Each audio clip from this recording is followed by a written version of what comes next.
And join me for a quick prayer and the Pledge of Allegiance. Please stand. Lord, thank you that we all get to live in the greatest country in the history of the world. Thank you for all of our ag producers all over the country that are doing what they do best, which is to feed, fuel, and clothe not just this country, but the rest of the world as well. Pray for wisdom and discernment for this committee, and we pray for the hearing we're about to have. In Jesus' name, amen. Please join me for the pledge.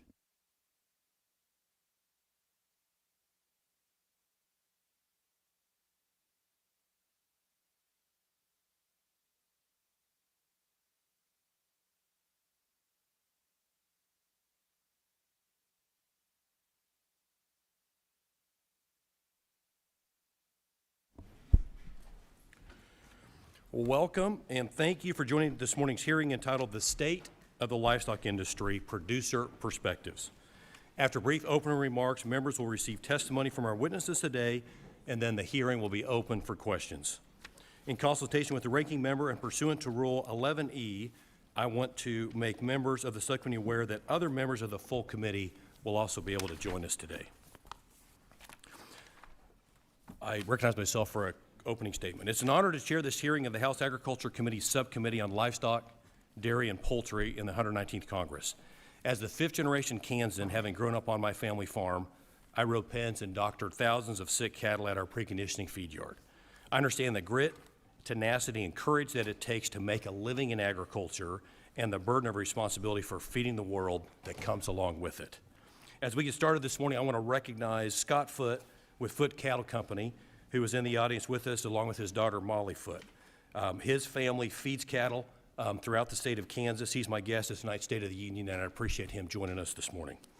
Chairing this subcommittee for the second Congress in a row is a unique honor for me as I represent the Big First, where producers sell $10 billion worth of livestock, dairy, poultry, and products like beef, milk, and eggs every year. That does not happen in a vacuum. It takes the entire animal agriculture chain to make that happen, and we see it all in the Big First District of Kansas. From the producer to the feedlot and from the harvest facility to the distributor, every role is important in delivering protein to the market and to the consumer. During the 118th Congress, members of this committee traveled the country to visit with farmers, ranchers, and agriculture producers about the need for a 5-year farm bill that is long enough to provide certainty and short enough to respond to market changes. Chairman Thompson and I hosted more than 150 Kansans at a listening session in the middle of a wheat field near Gypsum, Kansas, and I suspect that many of the issues raised there will also be raised again today. I was pleased to see those issues directly addressed in the Farm, Food, and National Security Act of 2024, which passed on a bipartisan basis out of this committee last year. That legislation would have maintained American food independence, invested tax dollars where we would see a return on those dollars, protected crop insurance, promoted trade programs that helped Americans remain competitive and secure, conducted rigorous oversight of the executive branch, promoted animal health, invested in agricultural research at America's land-grant universities, and much more. As the chairman of this subcommittee on livestock, dairy, and poultry, I was proud of that legislation, and as a Kansan, I was proud too. I'm eager to hear from you all today about what's working, what should be considered, where additional investment may be required, and where the federal government needs to just get out of your way. As time has taught us, even if well-intended, more legislation and regulation is almost never the answer. The past 4 years under the Biden administration were a perfect example of what can happen when the government gets in the way. Whether it was proposed Salmonella framework that would have increased costs for producers and consumers with no real impact on public health, its botched response to the highly pathogenic avian influenza, or water regulations which would have put several processing facilities out of business, we must learn from these mistakes and not hamstring America's farmers, ranchers, and our ag producers. As we work to craft the next farm bill, we look forward to today's conversation to continue our working together in the 119th Congress. With that, I'd now like to welcome the distinguished ranking member, the gentleman from California, Mr. Costa, for any opening remarks that he would like to give. Thank you very much, Chairman Mann, and members of our subcommittee for, I think, this important, timely hearing. It's important that we have people who are where the rubber meets the road, so to speak, talk to us about the state of the livestock industry throughout the country and the regional impacts that we're all feeling with the challenges that we've had in the last several years, especially with the high-path avian flu and the poultry industry and the dairy industry, and how we've tried to address that. So it's important that we have that conversation here today. But let me also say that this follows on the backdrop of the President's announcement of tariffs pending with regards to Canada, Mexico, and Canada, Mexico, and China being implemented today. And for those of you who I've served with, I've had the privilege to serve with over the years, what I say is not new. I've never been a fan of tariffs, regardless if it's a Democratic or Republican administration.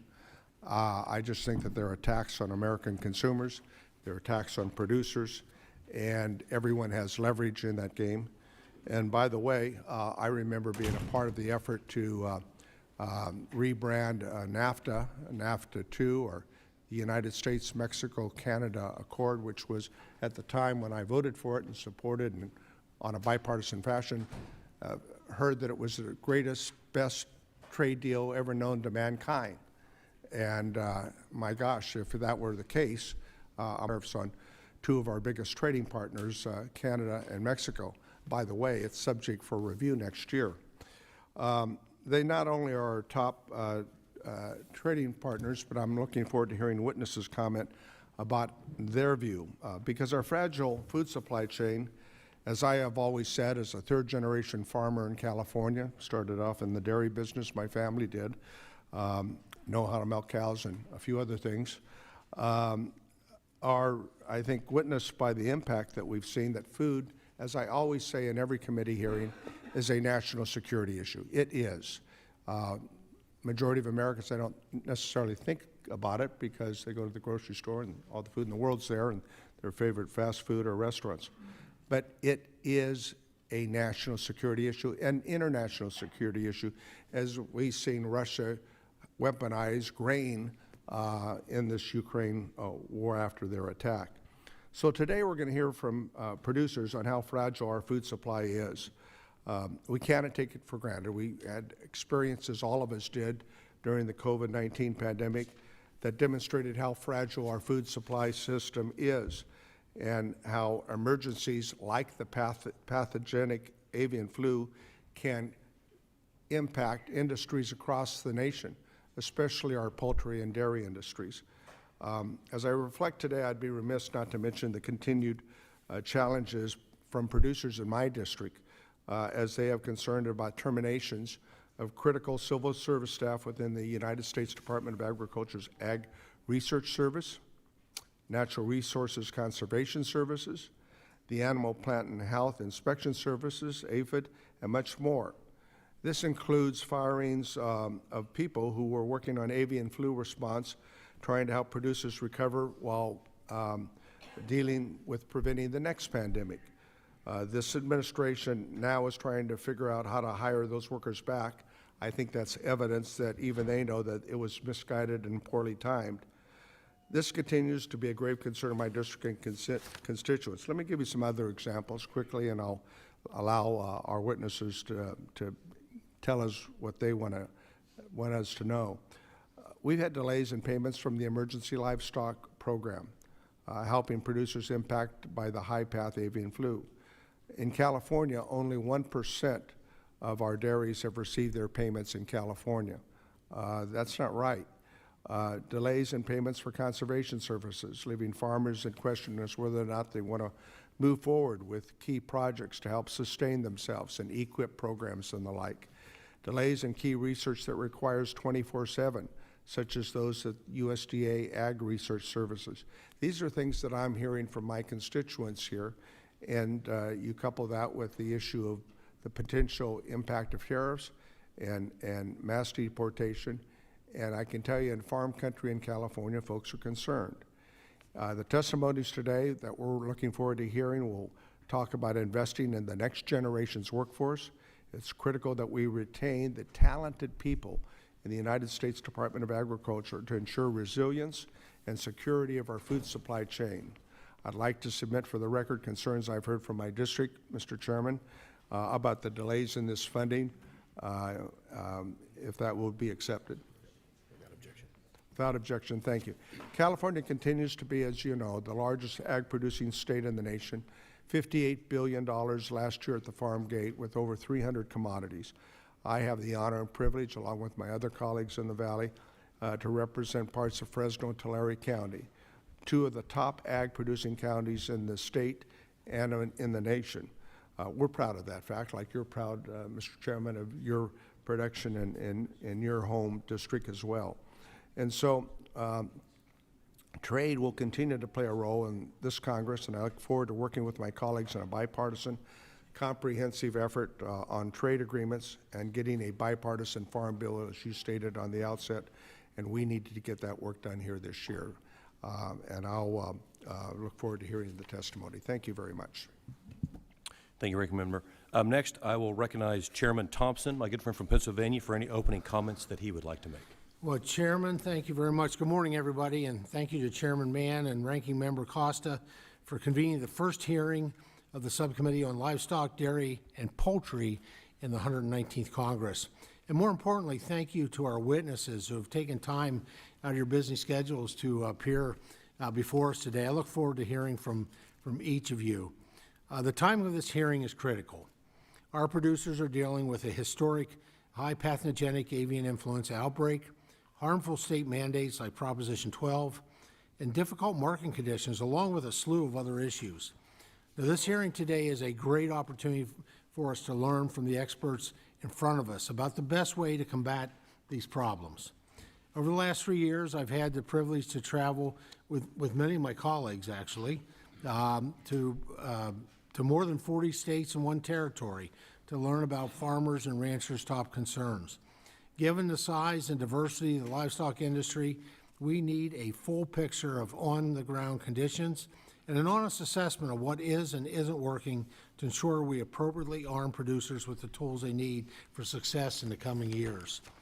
Now, I'm proud of the Farm Food and National Security Act of 2024 that we passed out of committee on a bipartisan basis last year.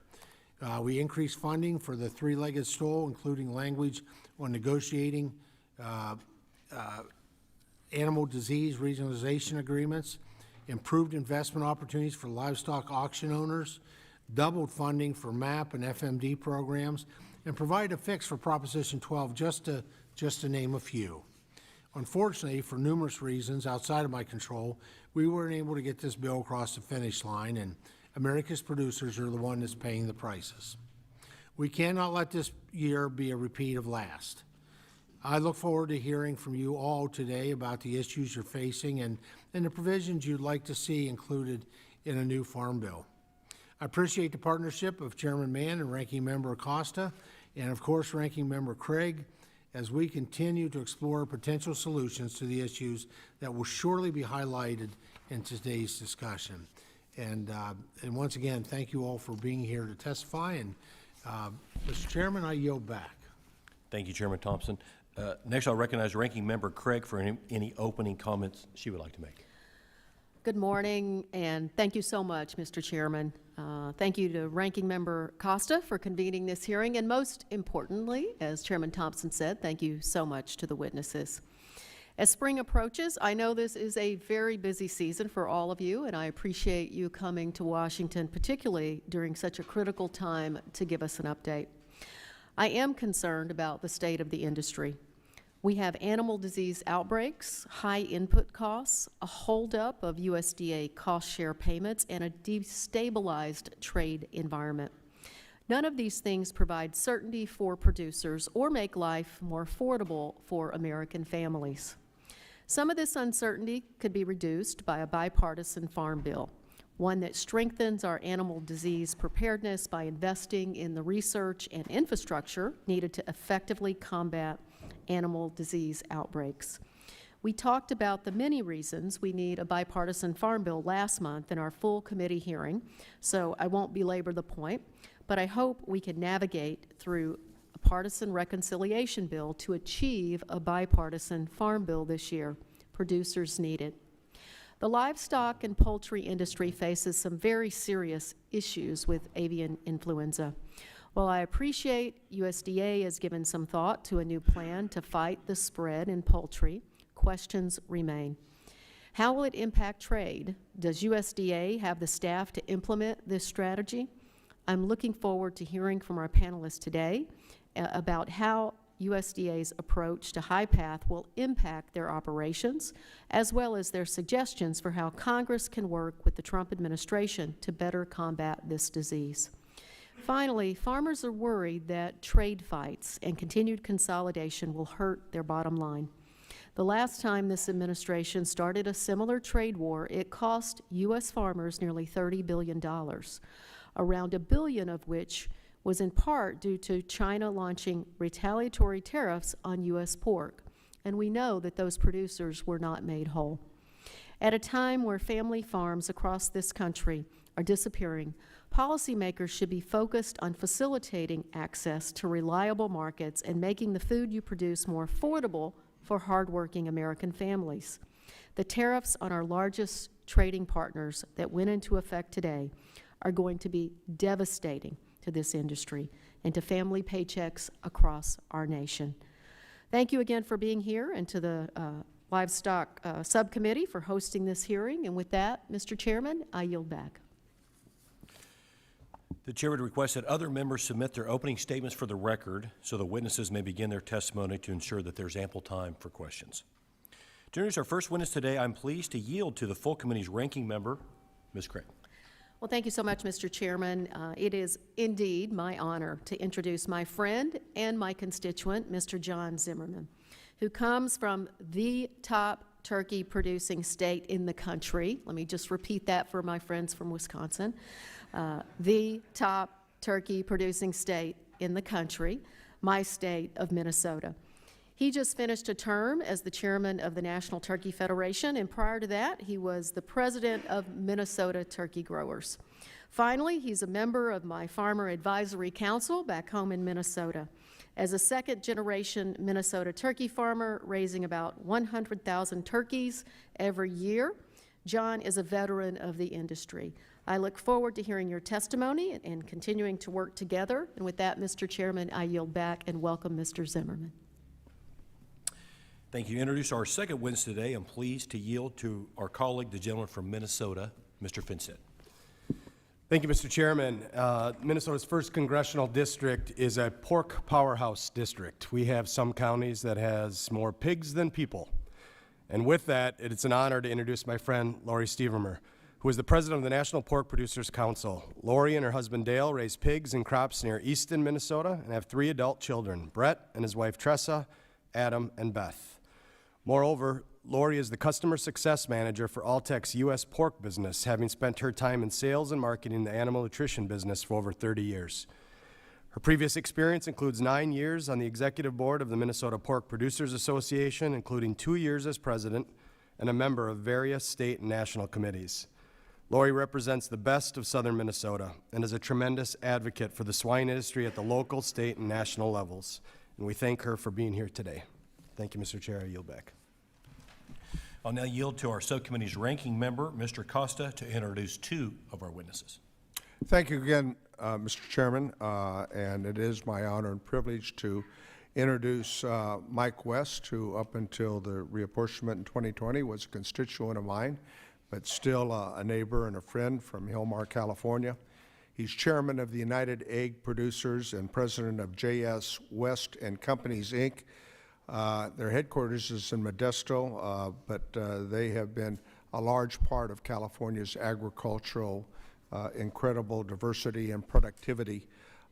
It's family-owned business, over 100 years, as Mike will proudly tell you, that they've been a producer of eggs and other products, and they certainly know what you're doing. And he and I had a conversation a week ago or so about the challenges they've been facing with the avian flu, and he's got some very good information that he wants to share with us, so I'm looking forward to his testimony. And following that, I've also have the privilege to thank Walter Schweitzer for joining us as well. You're a 3rd-generation Montana farmer, as I understand it, who raises registered black Angus cattle, hay and grain, and consults on the national agricultural trade. Currently serves as the Montana Farmers Union president, and we're very pleased that you're here to give us an idea of the challenges you're facing in Montana and we look forward to your testimony. Thank you. I'll now yield to the gentleman from Indiana, Mr. Baird, to introduce our next witness. Thank you, Mr. Chairman, and I'm pleased to introduce a fellow Hoosier, Mr. Larry Hopkins, who currently serves as the Region 3 Director on the Executive Board of the American Sheep Industry Association, and that covers Indiana, Illinois, Michigan, Minnesota, Ohio, and Wisconsin. But most importantly, he's a graduate of Purdue University. In addition to his board seat, he is an ASI's chair of the Legislative Action Council. Larry and his family own and operate a purebred sheep and wool operation called Little Eagle Valley Farm in Westfield, Indiana. He is also a partner in the family dairy farm, which is managed by his brother. Larry has held multiple positions with the Indiana Sheep Association and Indiana Farm Bureau, and he received the Shepherd of the Year Award and served on the Indiana Sheep and Wool Council, which oversees the state checkoff program. So Larry, thank you for your dedication to the sheep industry, and we are excited to have you here today to testify. With that, Mr. Chairman, I yield back. Thank you, and last but certainly not least, Mr. Troy Sander. I get the pleasure of introducing the past chairman of the Live Cattle Marketing Committee for the National Cattlemen's Beef Association. Troy also serves as the Chief Operating Officer for Heritage Beef, a cattle feeding operation based in southwest Kansas, and its affiliated feed yard, Neosho Valley Feeders, located in Parsons, Kansas, right in the heart of the Big First District. Troy has decades of experience in all aspects of the cattle feeding industry, including procurement, marketing strategies, financial and risk management, and regulatory oversight. Growing up, he worked alongside his father in Kansas feed yards and helped operate their custom farming and harvesting business. He has held several roles with NCBA and served in positions for the Chicago Mercantile Exchange, CFTC, and Kansas Livestock Association. Troy and his wife have been married for more than 30 years and are proud parents of 4 sons and 7 grandchildren. Troy, thank you for being here today to share your expertise. We look forward to hearing from you.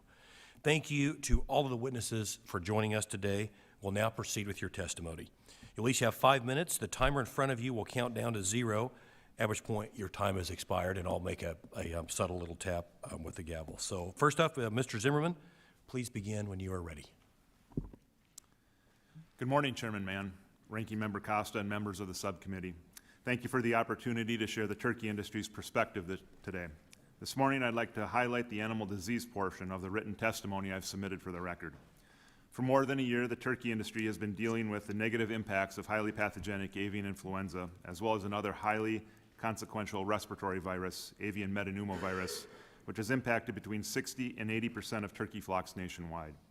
In Minnesota alone, 127 cases of HPAI in commercial turkeys have led to the loss of more than 6.6 million birds. And while HPAI is 100% lethal to birds exposed to the virus long enough, AMPV is more subtle but equally impactful due to its ability to significantly reduce egg sets of breeder stocks that produce the next generation of turkeys and cause severe, prolonged mortality in commercial flocks. Together, these 2 respiratory viruses have exponentially increased volatility, supply shortages, and market uncertainty. This 1-2 punch has caused many farmers to quit raising turkeys, with many on the brink of shutting down.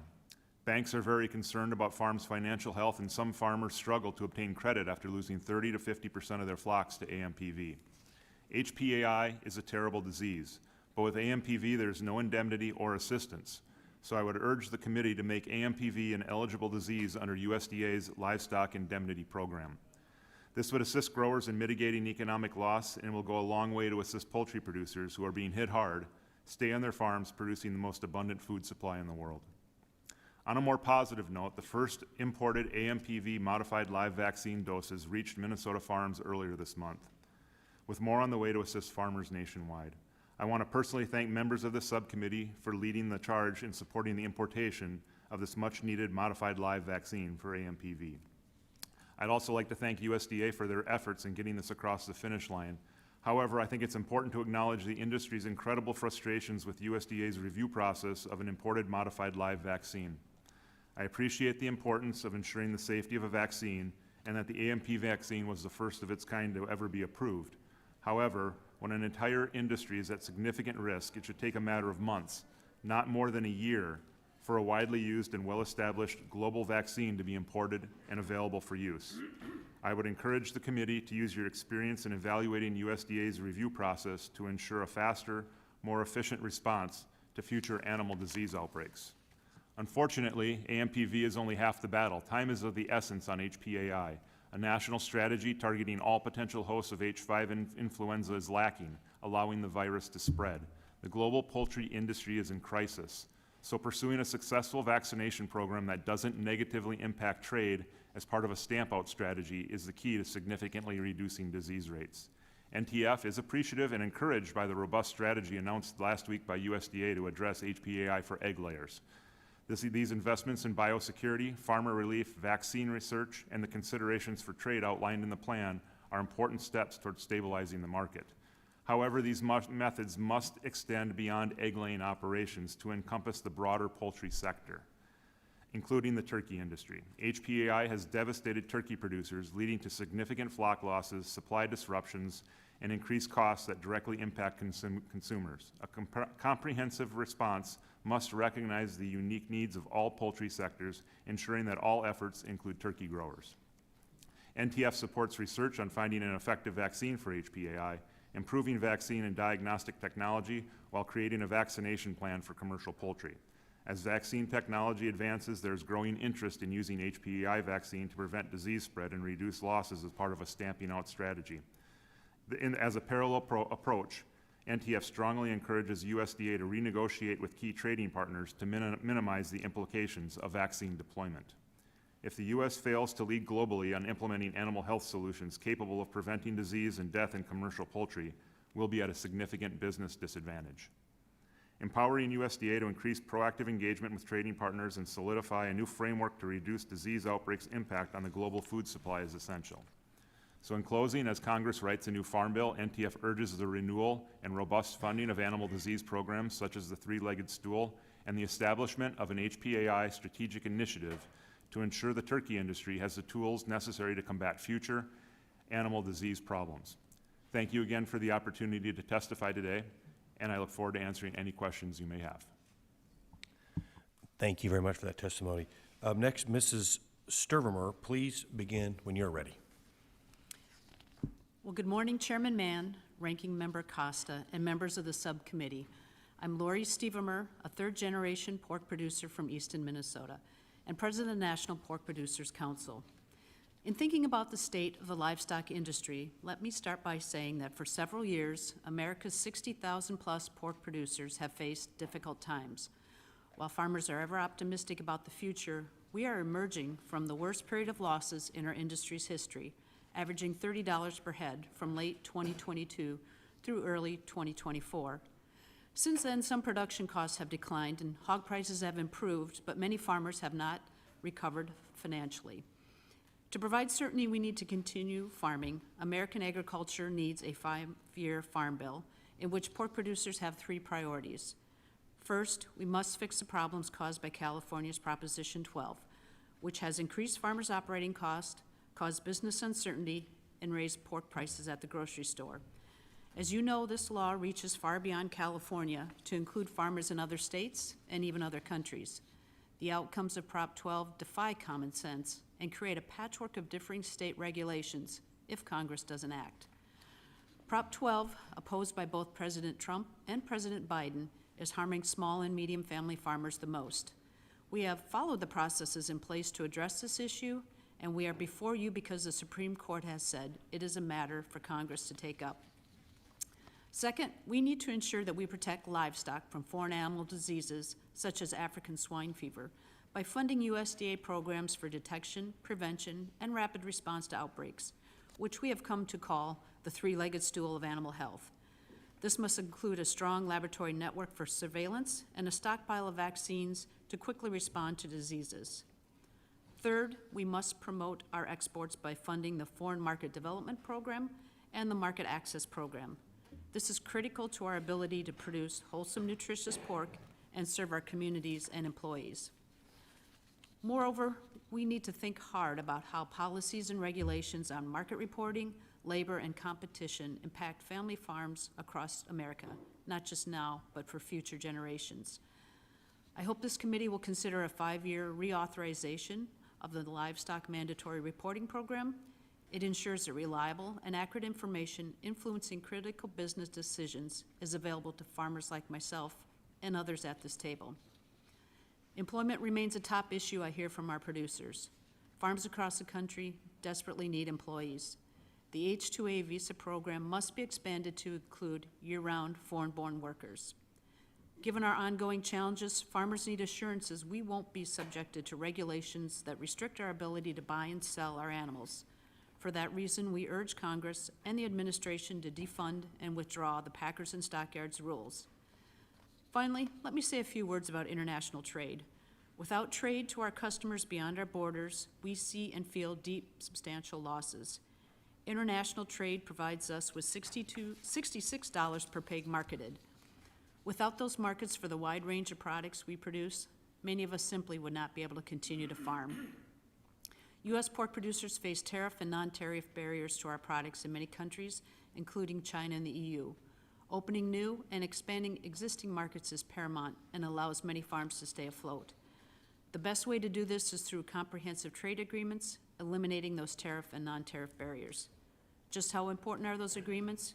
U.S. pork exports, for example, have increased over 2,000% in value since 1989, the year the U.S. implemented its agreement with Canada.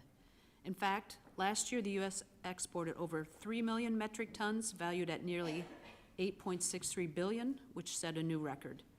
We now export more pork to the 20 countries where we have a comprehensive trade agreement than to the 80 other plus nations which we ship pork. It is also important to realize there are a variety of inputs we must bring in from China, including amino acids and trace minerals. We need to keep this in mind as Congress and the administration continue conversations on the future of our relationship with China. We are proud of the work we do and appreciate the opportunity to help feed American families and to present our perspective on the livestock industry. Thank you for the opportunity to testify before you today. Thank you. Mr. West, please begin when you are ready. Good morning, Chairman Mann, Ranking Member Costa, and members of the subcommittee. Thank you for allowing me the opportunity to testify today on behalf of United Egg Producers. UEP is a farmer cooperative whose members independently market about 90% of the eggs sold in the United States.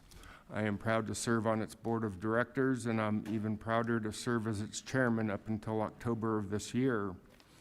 My name is Mike West, and I am the proud president of J.S. West Milling Company in Modesto, California.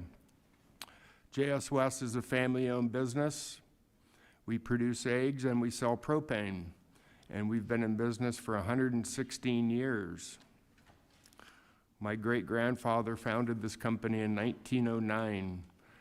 Today we have capacity for 2 million laying hens, and we are also the largest privately held propane company in California, and we are looking to widening that gap. I am the fourth-generation leader of J.S. West Milling Company. My father came before me, his father came before that, and my great-grandfather started the business back in 1909. Our son Noah joined the business just 2 months ago. He represents the 5th generation of our family. His brother Nicholas will be next into the business within a couple of years. We take the family business seriously in our family.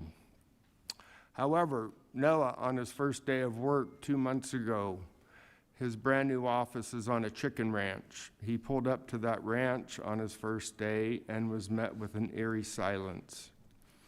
That's because the month previous to that, we depopulated 550,000 chickens that were sick with highly pathogenic avian influenza. It was the second such depopulation in the calendar year 2024 for J.S. West. We depopulated 1.2 million chickens off of our Hillmar Ranch. Those numbers pale in comparison to what is happening across our country. We lost 1.2 million birds. Many, many more people are losing many more birds than that on a weekly basis. HPAI is in every state. It's been found in every continent on this planet. This country has depopulated 167 million chickens since this outbreak started in 2022. In 2025 alone, we've killed 30 million chickens, laying hen chickens, excuse me. If we do some quick math, that's 500,000 birds almost per day this year. Prior to 2022, we've been able to hold this virus at bay through biosecurity. The current outbreak is different, ladies and gentlemen. The virus is different, and it's affecting other members of the barnyard. And we call those folks neighbors back home, and we're all very, very worried about it. And it's been obvious for some time that we needed to take a different path. And the egg industry is very happy to have heard the announcement by President Trump and his administration, Secretary Rollins from USDA. We were very heartened to hear this announcement on Thursday of last week, to hear about a 5-pronged plan to eradicate HPAI. And I'd like to talk about a few of those points that were announced last week. We are pleased to see a very strong focus on vaccination. It's our position that between industry collaborating with the federal government and rolling our sleeves up and really talking and solving this problem, we can solve this problem and stamp out HPAI, excuse me. Mandatory funding for research must be done at every level. Our lab system in this country is understaffed, and this can slow down testing and it can speed up spread.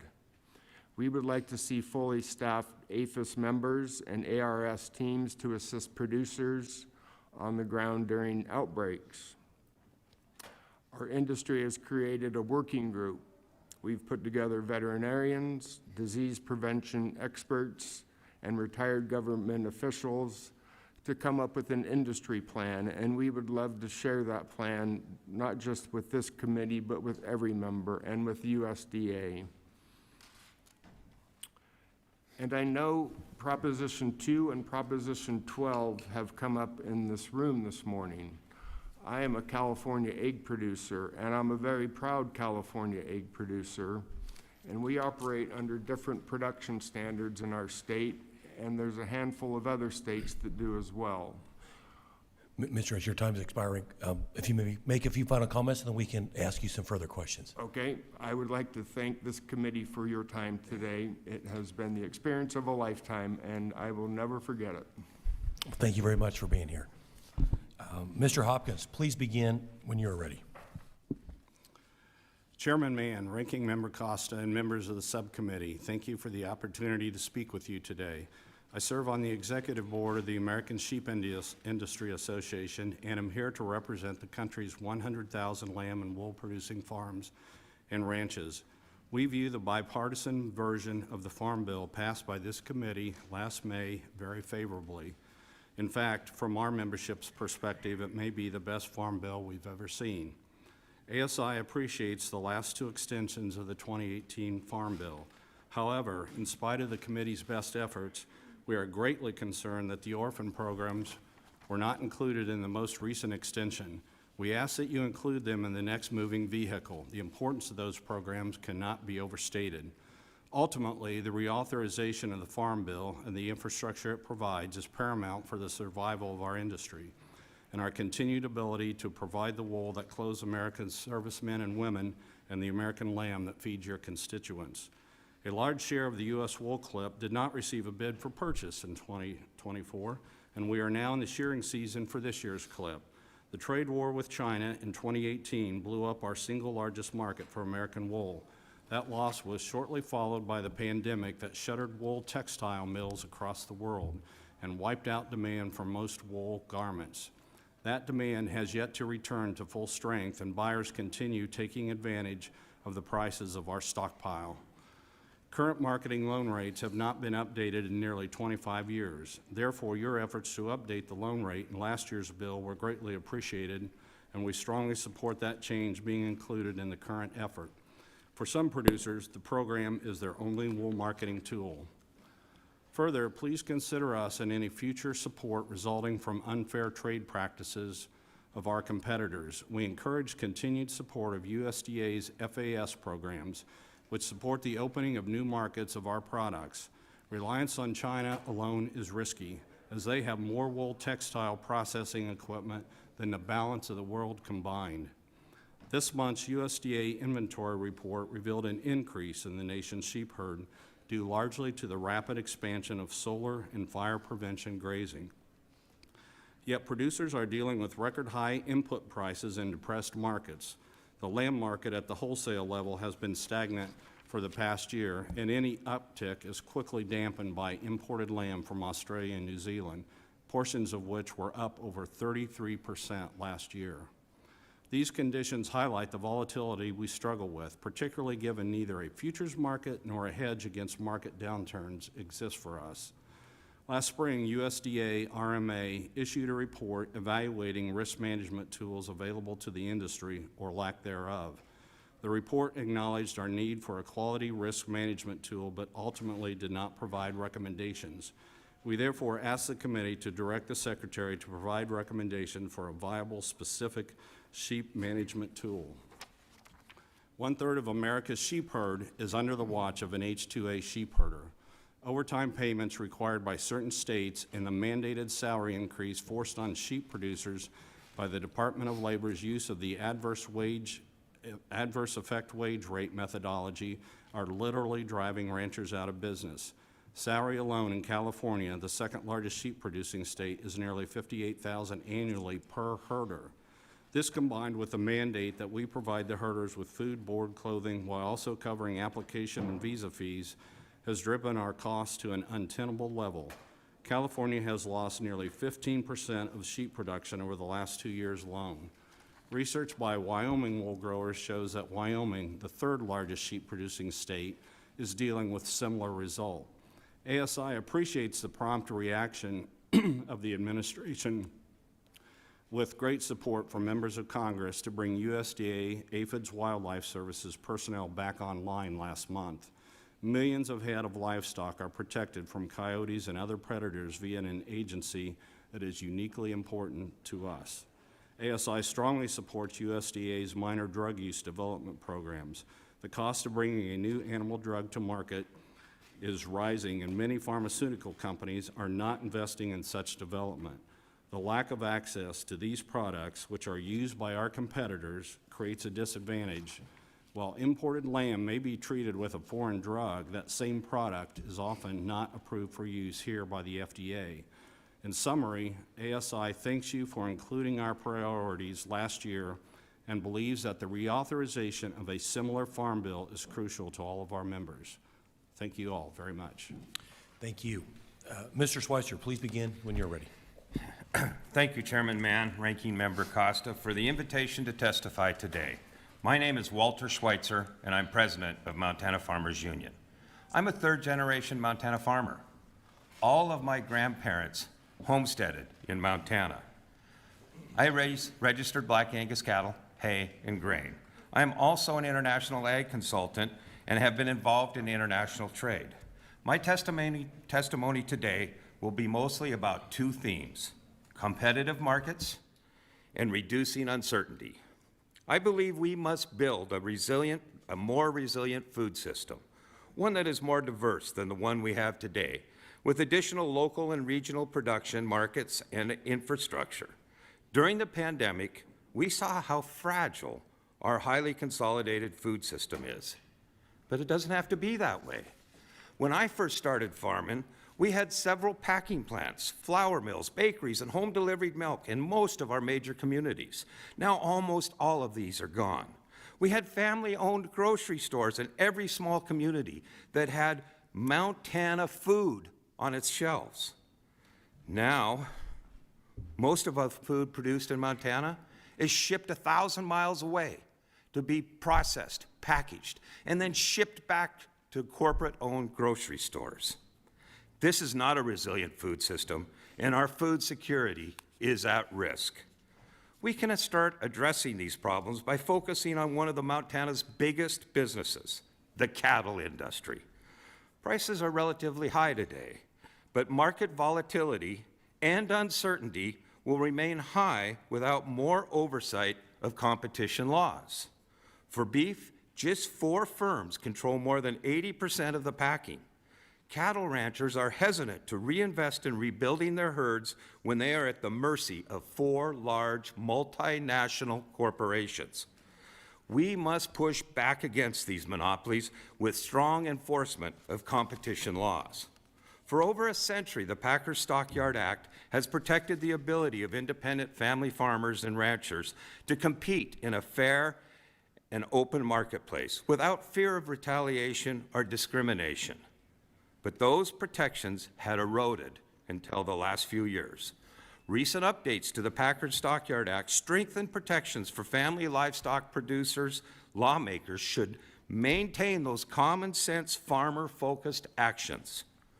We should better equip the USDA to enforce these rules by passing the Meat and Poultry Special Investigator Act, which could dedicate more resources to fight monopolistic practices in the livestock markets.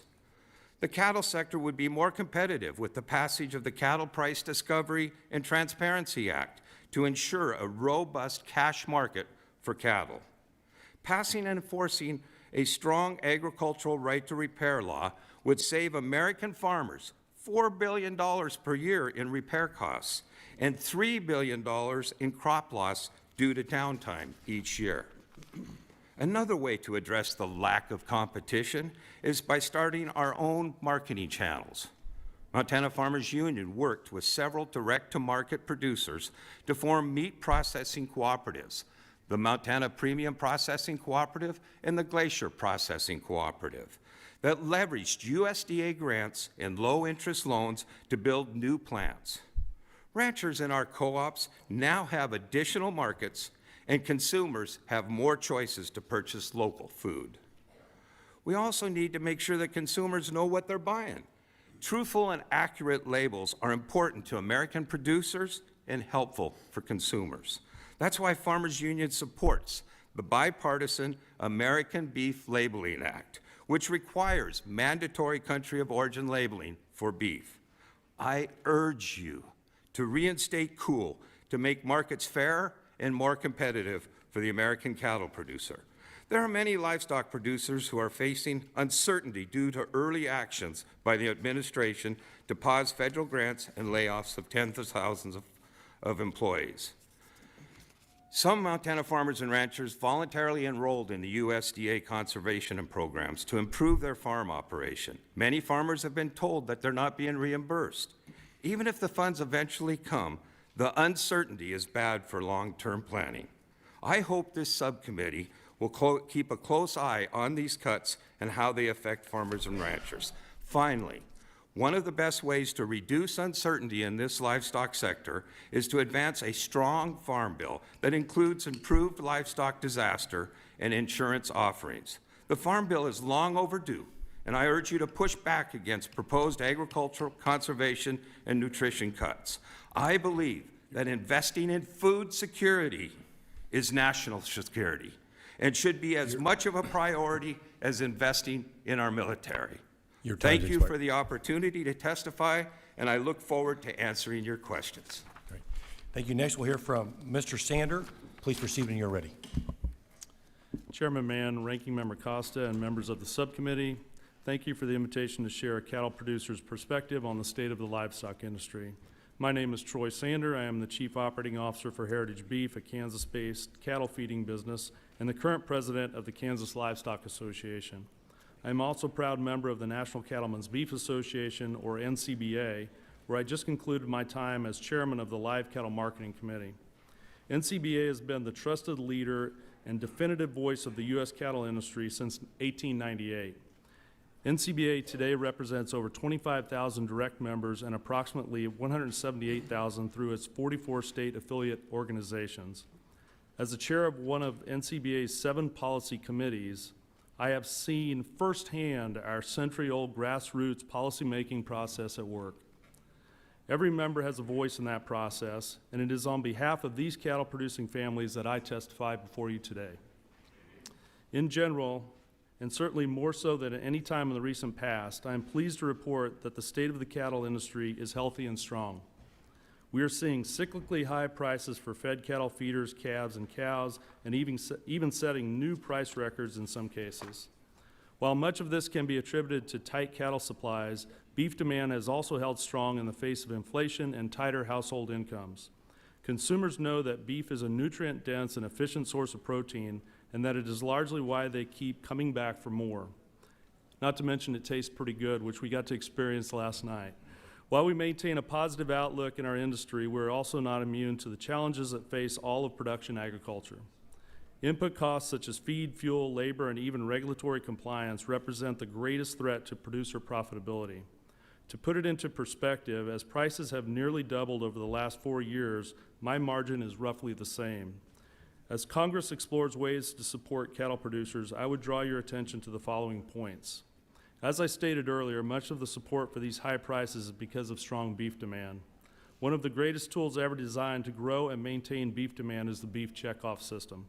This widely supported and successful program uses the pooled resources of cattle producers across the country to open new markets abroad, drive sales domestically, and conduct research into the human nutrition benefits of incorporating beef in a healthy diet.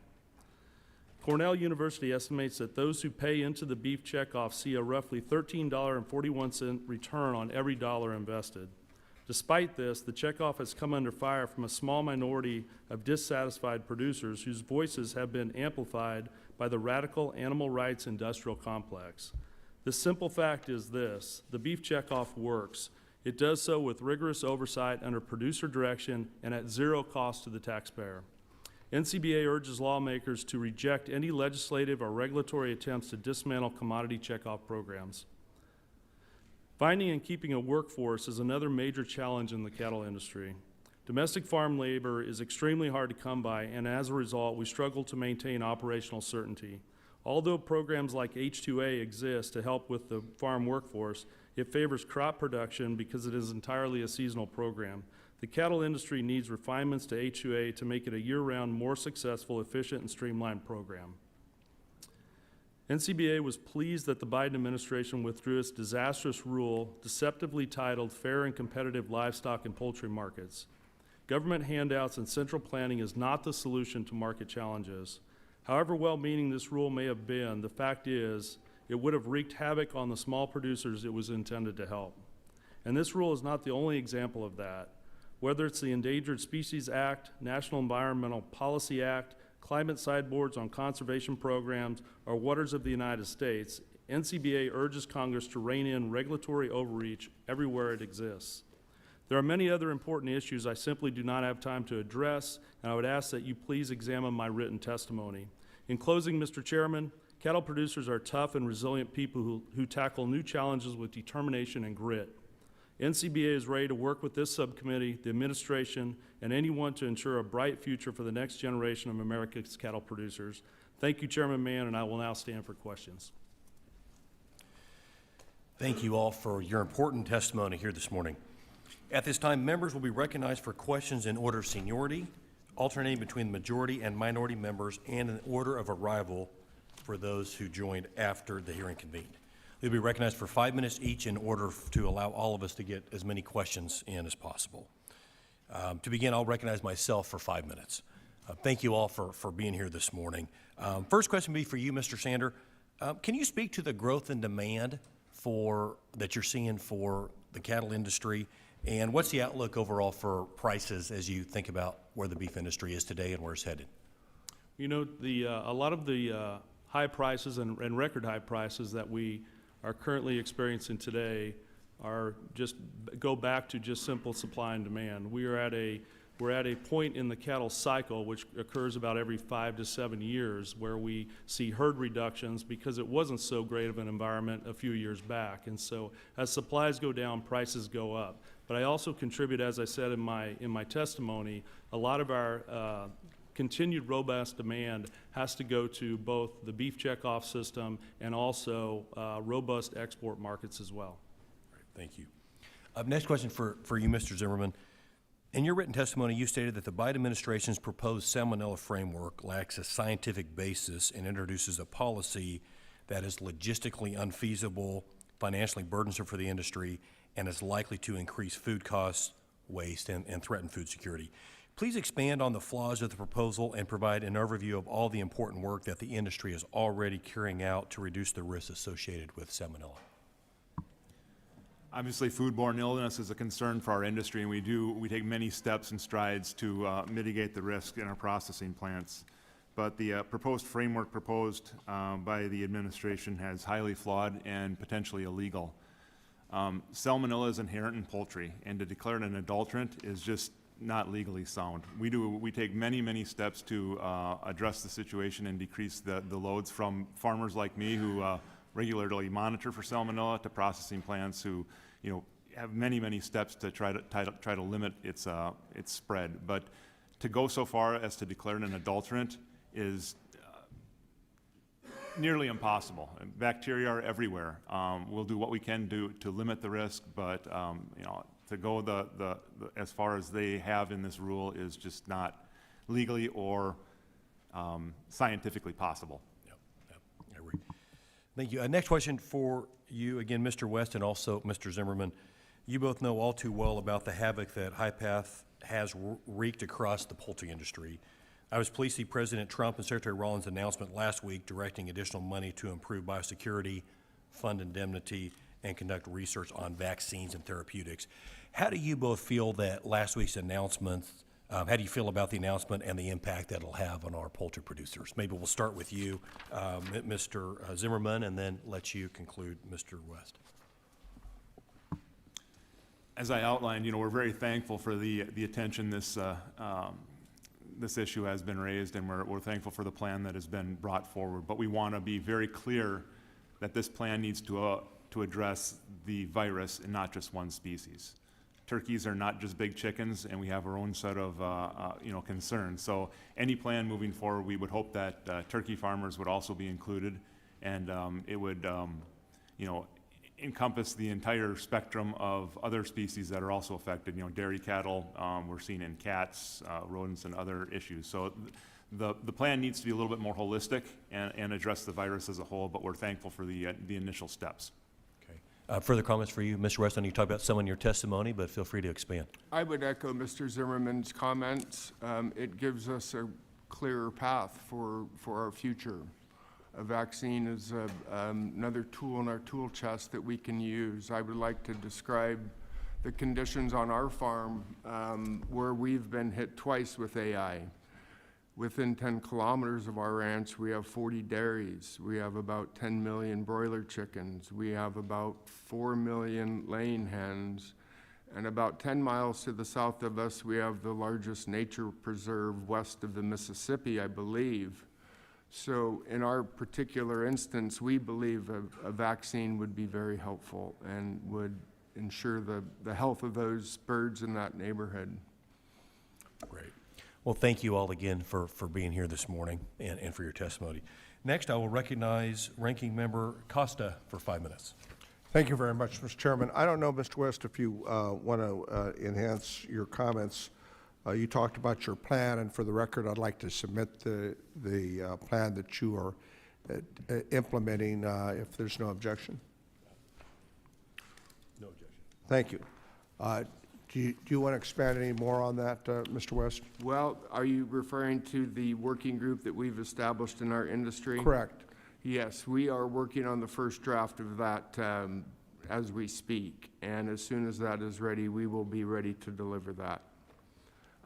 I do not know a time frame on that. I would guess, I don't want to guess, Mr. Costa.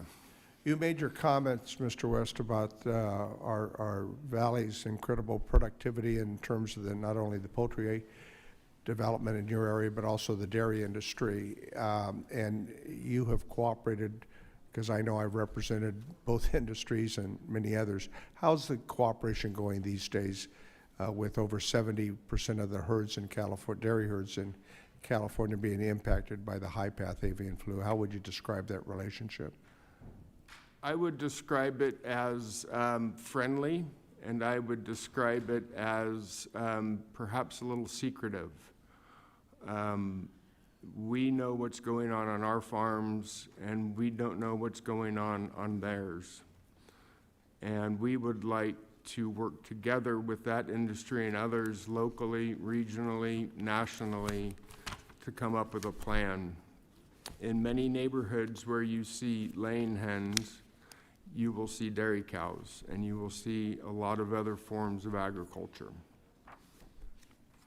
Well, I think that's something we need to continue to work on, not just in California, but around the country, because of the way this high-path avian flu has taken shape.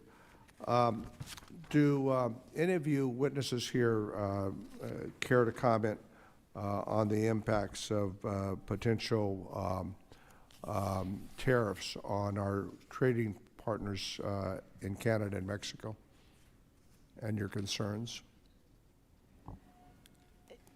Yes, thank you. I can address that question. I mean, as I mentioned before, 25% of our pork products are exported. That adds $66 worth of value.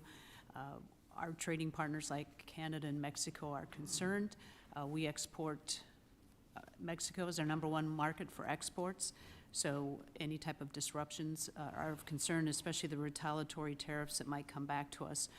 I think it's also important to note that we, as an industry, get young weaned pigs from Canada that would be affected by those tariffs also, which would add cost to our producers. Those pigs are raised in states like Minnesota and Iowa. So we have a very integrated industry. We work well together, and certainly concerned with any type of disruptions and retaliatory tariffs that might come our way. And that's the thing. Each country has the ability to invoke retaliatory tariffs, so it's a two-way street. Anyone else care to comment? Yeah, you know, the U.S. is the largest beef exporter in the world. We're also one of the largest beef importers in the world. Tariffs hit us both ways on that.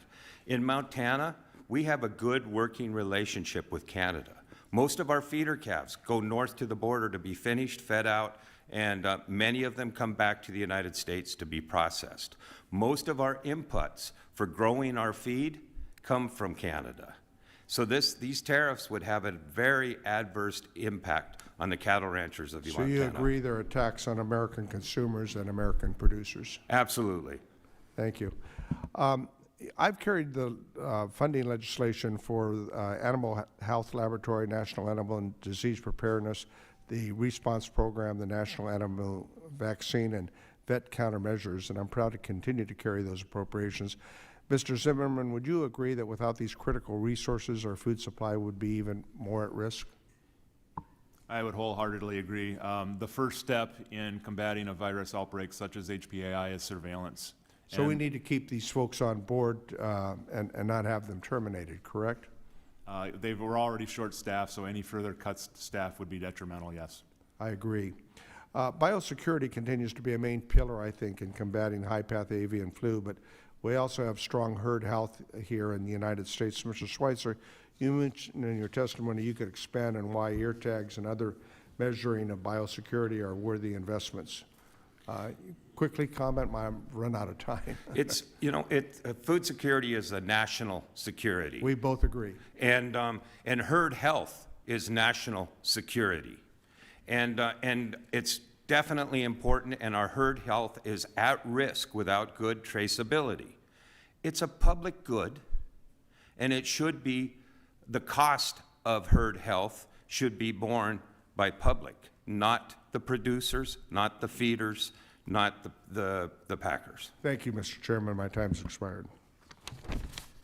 Next, we'll recognize the gentleman from Nebraska, Mr. Bacon, for 5 minutes. Appreciate y'all being here. Agriculture is the economic engine for Nebraska, so I appreciate your expertise. So I have a question for our beef experts here and our pork experts. Just tell me the importance of USMCA here to these two industries. Start with pork, side. Yeah, thank you, Mr. Bacon. Love the last name there. You know, once again, trade is so important to our industry. I mean, when you look at the pork industry, trade helps provide that balance. We export more than we import, and so Mexico is our #1 export market. They love our pork down there.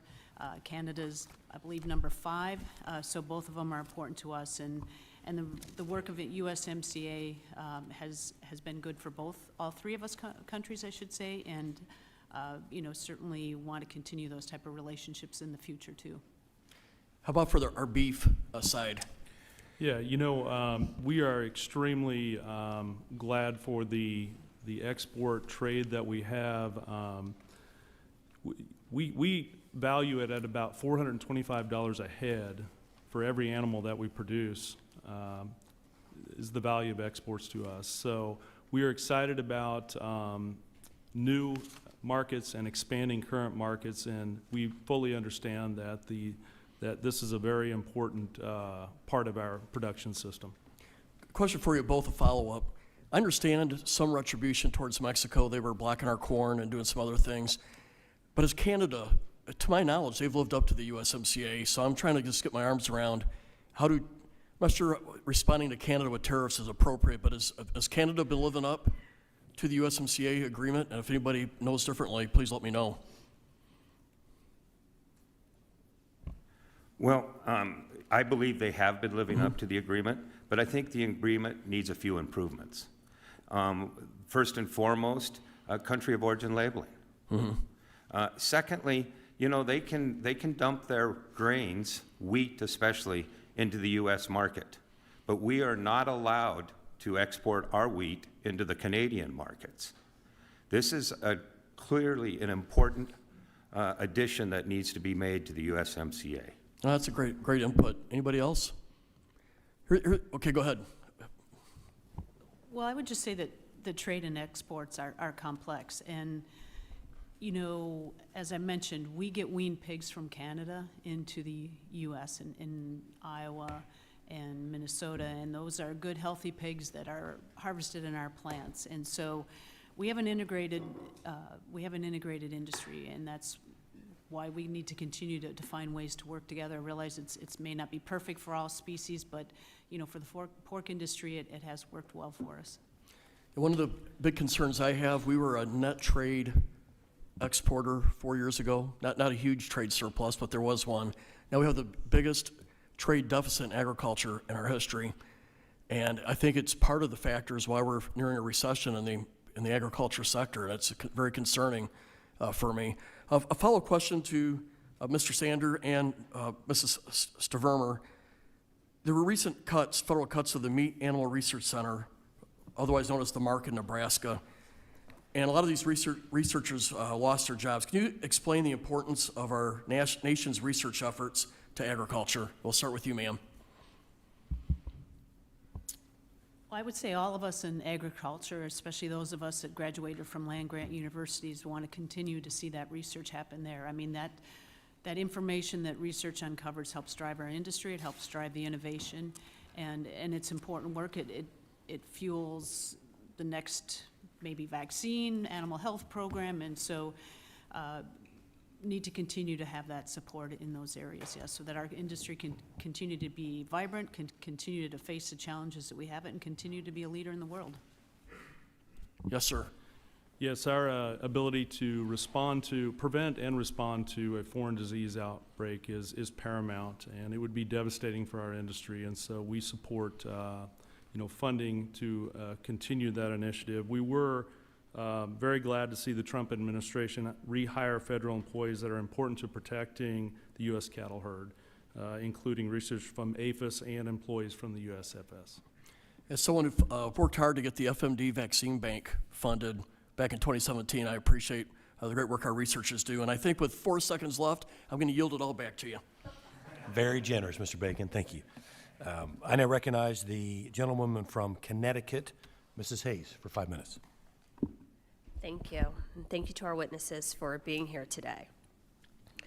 Last month, the President issued an executive order instructing agencies to plan for large-scale reductions in force and fired thousands of probationary employees. To your point, the rehiring of those employees would not have had to take place if they weren't fired without cause to begin with. Loan officers at the Farm Service Agency who help farmers secure financial investments to run or expand their operations were fired. These firings also impacted the Economic Research Service at USDA, which produces reports and data on the farm economy. In the middle of an outbreak of bird flu, which has led to the death of over 165 million birds, President Trump and Elon Musk fired a quarter of the staff at the National Animal Health Laboratory Network programs and hundreds of employees at the Animal and Plant Health Inspection Services, which have been responding to the spread of the disease. The Trump administration is now struggling to rehire these important employees as bird flu spreads from poultry flocks to dairy herds in 17 states and has tragically resulted in at least one human death. Mr. West, in your testimony, you indicated that current egg shortages and high egg prices are directly linked to the outbreak of bird flu. You also mentioned that the federal hiring freezes left 26 new hires at the National Poultry Research Center unsure of whether they were supposed to start their jobs. Can you elaborate more on the impact of those large-scale firings and hiring freezes, the impact that they have on the ability of egg producers to respond to the bird flu? And additionally, what resources do farmers need to respond and recover from this outbreak and provide stability to the egg market? I would like to talk about research first. During our outbreaks, we had full USDA staff on our farms. We did not have anybody that was short labor on our farm during our outbreaks. When I talked about labor shortages, I talked about techs in labs doing samples for avian influenza or coryza or whatever other poultry disease they might be looking for. I did not see any labor shortages on the farm. But aren't those techs equally as important as the people who are actually on the farm in order to combat an outbreak of bird flu? That is exactly right. And I believe that those positions were left untouched, if I'm not mistaken. And I'm going off of memory here, ma'am, so I might be wrong.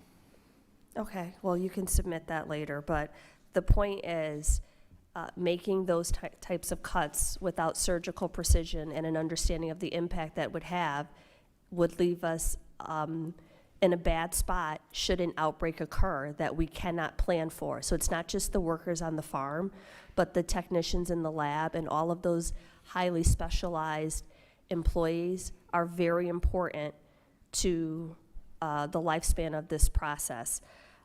I have another question, but Mr. Schweitzer, you seem to be jumping out of your seat. Would you like to respond? You know, the cuts have had an impact in Montana, no doubt about it, both in predator control for our sheep industry, and for health of our livestock, and for programs for for the Montana farmers and ranchers. Right now, many farmers are going in to get their operating loans renewed. Mm-hmm. And the bankers are dismissing any support from the U.S. government. If you take that out of our bottom line, we're not going to get our loans renewed.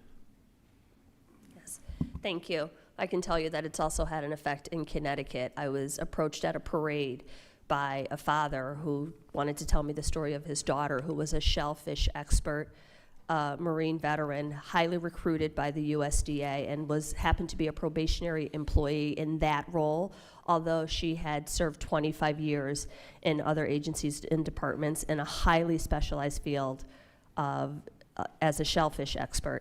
I'll submit my other questions for the record. With that, I yield back. The chair recognizes the gentleman from Indiana, Mr. Baird, for 5 minutes. Thank you, Mr. Chairman and ranking members. So I'm going to start, Mr. Hopkins. As you know, all orphan programs were left unfunded at the end of the last Congress. Can you speak to the importance of the orphan programs such as the sheep production and marketing grants and the need for continued funding? Thank you, Congressman. Yes, the orphan programs are critical to the sheep industry.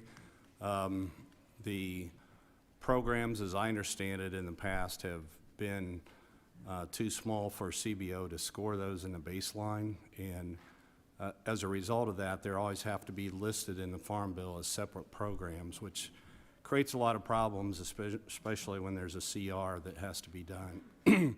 Last year in the Farm Bill that this committee released in May, you combined many of those orphan programs into I believe it was a fiber trust fund to make sure that they would be in the baseline, and we are greatly pleased that you were able to do that, and if you can continue to do that in the new Farm Bill, I think we would be very satisfied that that problem that's been with us for a while would get resolved. Thank you. Thank you. Do any of the other witnesses have any thoughts in this arena?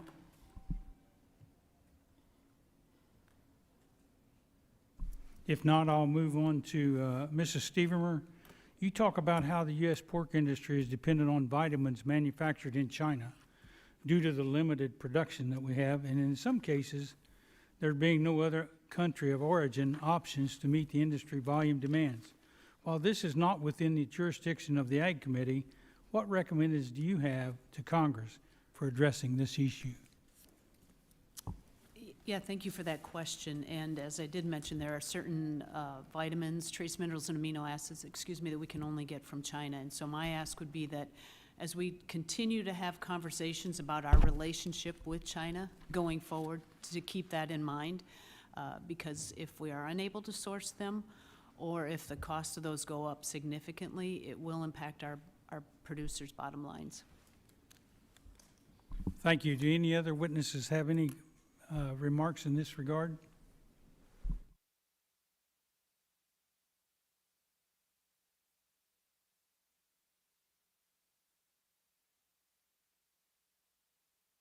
So I'm going to move on to another area.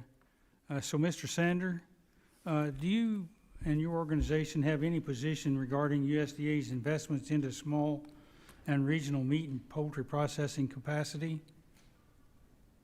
And given the policy preferences, as a general rule, is it preferable to have Congress authorize these programs or have administration do it? Yeah. You know, obviously, we will at some point end up rebuilding our herd, maybe not to levels that we've seen in the past due to inflation and taxes and land values, but we will see, again, a time where we have a large supply of cattle that need to go through the processing plants and the packing plants, and so we are absolutely 100% supportive of programs to help small and regional packers overcome the high costs of the startup and provide more hook space for our product. Do any of the other witnesses have? Yes. You know, Montana, prior to the COVID pandemic, we eat about 100,000 head of cattle a year, but we only had the processing capacity of about 30,000. We found out during the COVID pandemic that we couldn't even feed ourselves, even though we raise over 2 million head of cows. This local regional processing is critically important for our food security and our national security. And the investments that have been made in Montana have increased, almost doubled our processing capacity. But we still have a ways to go because we eat 100,000 head, so if we can process 60,000, we're still short 40,000. Thank you. Anyone else? We got about 21 seconds.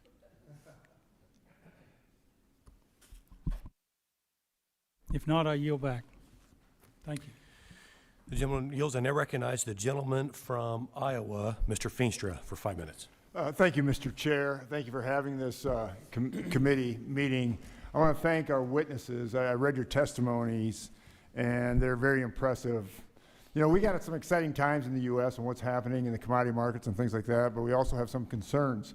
I am from northwest or western Iowa, where we have some of the largest livestock production in the country, livestock, turkey, egg laying, you name it, we lead in these industries, pork and so forth.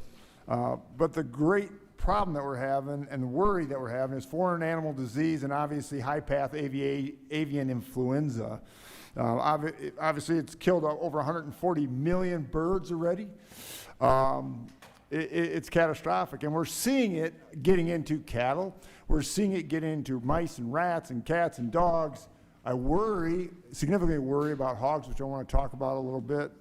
But I'm excited that the Secretary Rollins came out with a robust strategy last week, and this was after a letter that I helped lead with others concerning the development from the USDA and what can be done. Obviously, the investment has to be in biosecurity, farm relief, vaccine research, and other considerations. So I want to talk to Mr. Zimmerman and Mr. West. Obviously, Mr. Zimmerman, National Turkey Federation, thanks for being here. I think the world of your organization and what you do.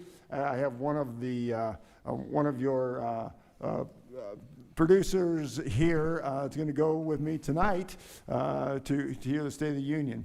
And then Mr. West, United Egg Council, thanks for being here. Obviously, I have one of the largest egg producers in the country. 14% of the eggs come from one of my owners, and it's great to have you here. So between you two, what areas of research should be our priority that we can best implement and move forward on this strategy of trying to find a solution to high-path aviation influenza? Mr. Zimmerman, what is your thoughts on this? We've come a long way since 2014 when this virus first emerged in the Midwest, and we've come a long way with our biosecurity. There's still room for improvement, and any research there is obviously helpful, but we need to do more than just biosecurity.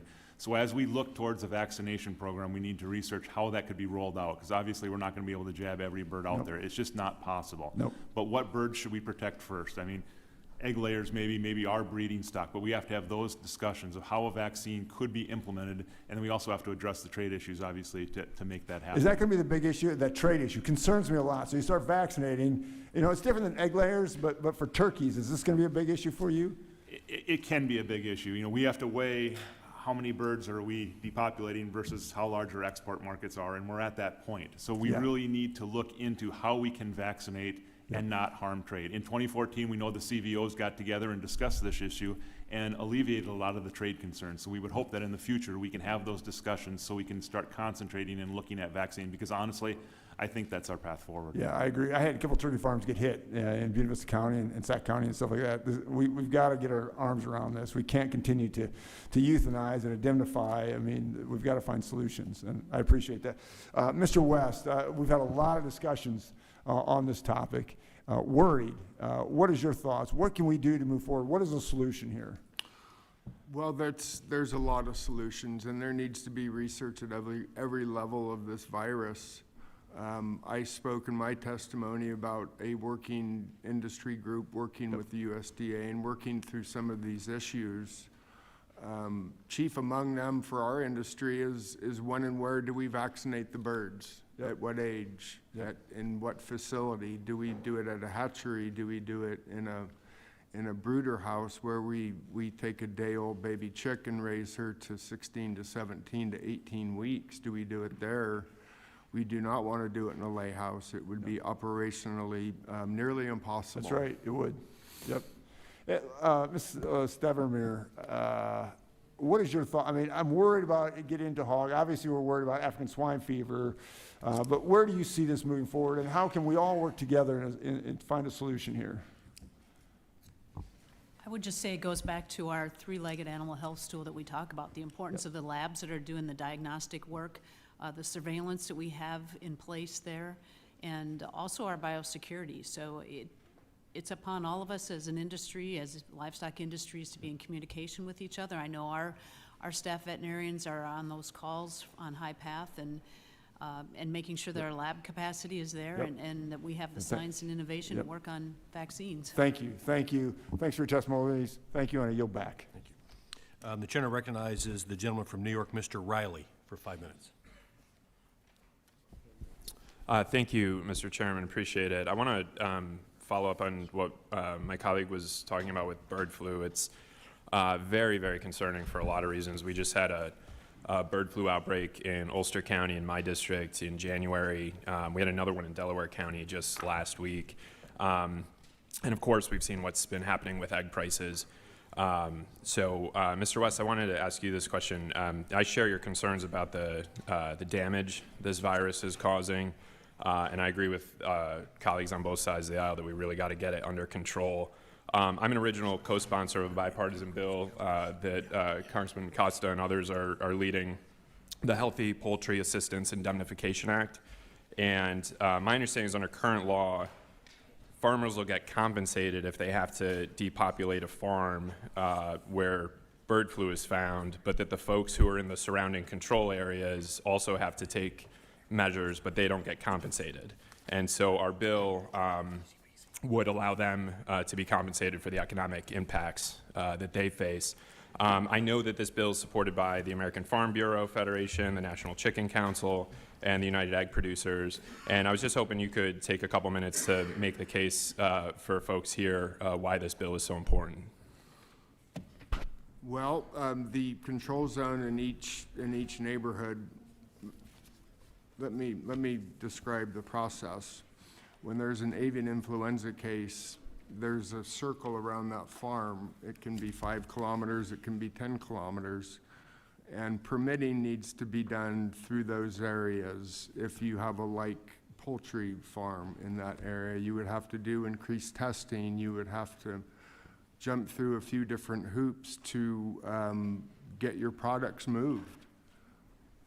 So we would support anything that would support that farmer next door to get his product moved. No, I appreciate that. Ms. Stevermer, I had a question about, in your testimony, you talked about how American farmers are forced to rely on China for a lot of vitamins. And you listed some things like B12, thiamine, folic acid that are made almost exclusively in China. You said that China makes about 80% to 100% of various other vitamins. And I'm just curious, why exactly is that the case? And are there things we should be doing with American public policy to start trying to lessen our dependence on China for this stuff? I would say that process happened through time as the economic and environmental pressures were here in the U.S. on those particular manufacturing plants. They went elsewhere into China. And so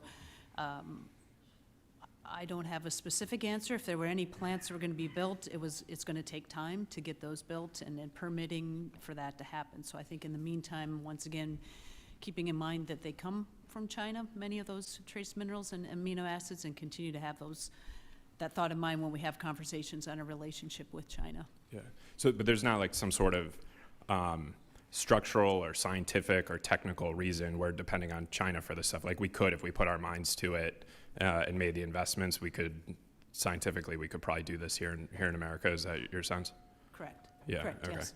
Yeah. It just seems like, I mean, this is the thing across so much of the country, and certainly in my district in upstate New York, where we have been the economy has just been hollowed out because we've ceded ground to China and other competitors around the world. We used to make stuff in America, and something as simple, maybe I guess I shouldn't say as simple, I'm sure making vitamins is probably very complex scientifically, but when you're telling me that 100% of these vitamins that our farmers need, we're depending on China for that makes absolutely no sense to me. And so maybe we could look into ways to start making stuff in America again.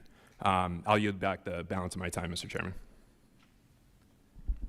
Thank you. I now recognize the gentlewoman from Indiana. Mrs. Miller? Illinois. Oh, Illinois. We're neighbors. Thank you all for being here. I really appreciate hearing from producers. As a cattle producer myself, I understand the importance of promoting American beef and protecting our food safety in the country.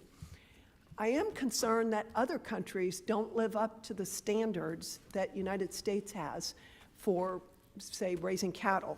Mr. Sander, do you share these concerns when it comes to the importation of beef from other countries such as Brazil and Paraguay? You know, we do spend a lot of our time talking about the value of exports to our business, and probably need to also spend as much time about talking about imports. And as you mentioned, Brazil and Paraguay enjoy beef access to the U.S. market, but this needs to be immediately ceased, in our opinion, because they have proven they are either unable or unwilling to adhere to global animal health and food safety standards that we are held to here in the U.S. Thank you. And I do find it troubling that the United States is importing so much beef from other countries that put the U.S. cattle herd at risk for contracting dangerous diseases such as the foot and mouth disease. Could you explain to us what would happen in the U.S. if there was an FMD outbreak and why it is so important to protect our cattle from these diseases? You know, as it currently stands, if we would be devastated with such an outbreak, there would immediately be a minimum of a 72-hour stop movement on cattle. And as you all are aware, we have a perishable product, and we can't stop the production process. The process needs to move. And so among other costly, devastating effects, that would be the one, obviously, that would happen quickly. And we just can't stand to have that type of a disease enter our shores. Lastly, the USDA January cattle inventory report showed us that the cattle inventory in the U.S. has been at its lowest since 1995. What can Congress do to support cattle producers to get that number back up and for us to have a thriving beef market? So, you know, at the end of the day, in the cattle business, we are margin managers. And there's, you know, 3 ways that you can help protect your margins, and that is pay less for your input costs, produce your product more efficiently, or sell it for more. And keeping burdensome costs and burdensome government overreach in check, and helping us to reduce our costs in the production process is absolutely what we need to help us stay profitable and manage our margins. Yes, and we know that inflation is driven by out-of-control government spending and energy costs, so we're going to ramp that back. I absolutely agree. Now, Mrs. Stevermer, you mentioned that the pork industry is suffering from a shortage of labor across sectors. What changes to the H-2A program would you believe would make the most difference? For us, making the H-2A program year-round, having those be year-round foreign-born workers would be key. Our pigs don't just grow for 9 months. We need workers 12 months of the year, so that year-round access to those H-2A workers would be key. Thank you, and I yield back. Thank you. I now recognize the gentleman from North Carolina. Thank you so much. I'd like to thank in particular Chairman Mann and Ranking Member Costa for organizing this important subcommittee hearing today. The topic is very important for Eastern North Carolina. Livestock sales are 49% of agriculture sales in North Carolina's 1st District, over 23 million in livestock inventory. The financial situation of our producers is top of my mind every day. In Eastern North Carolina, our top industry is agriculture, to be clear. The jobs tied to the agriculture industry directly support, and we know this, our local grocery store, the local banks, the local tractor store, and many, many others. Over the course of this last weekend, I was fortunate enough to be able to go out to Near Rooka Natural Farm. It's a 7th-generation family-owned, operated farm, and we did a ribbon cutting. And I'm saying this to say I believe strongly that we need to do everything possible to keep our farmers and producers in business and in good financial standing so that they can continue to feed and clothe the American people. We talked about animal health today over the course of this hearing. It remains in the news, so I'm going to come back to the topic. HPAI, the outbreak, the bird flu epidemic continues to be top of mind. That raises the fear for producers back home that others could spread and that they could jump from one livestock to another. Staffing shortages, as we've also alluded to, these are not easing fears. I want to specifically narrow down my question here, Mr. Zimmerman.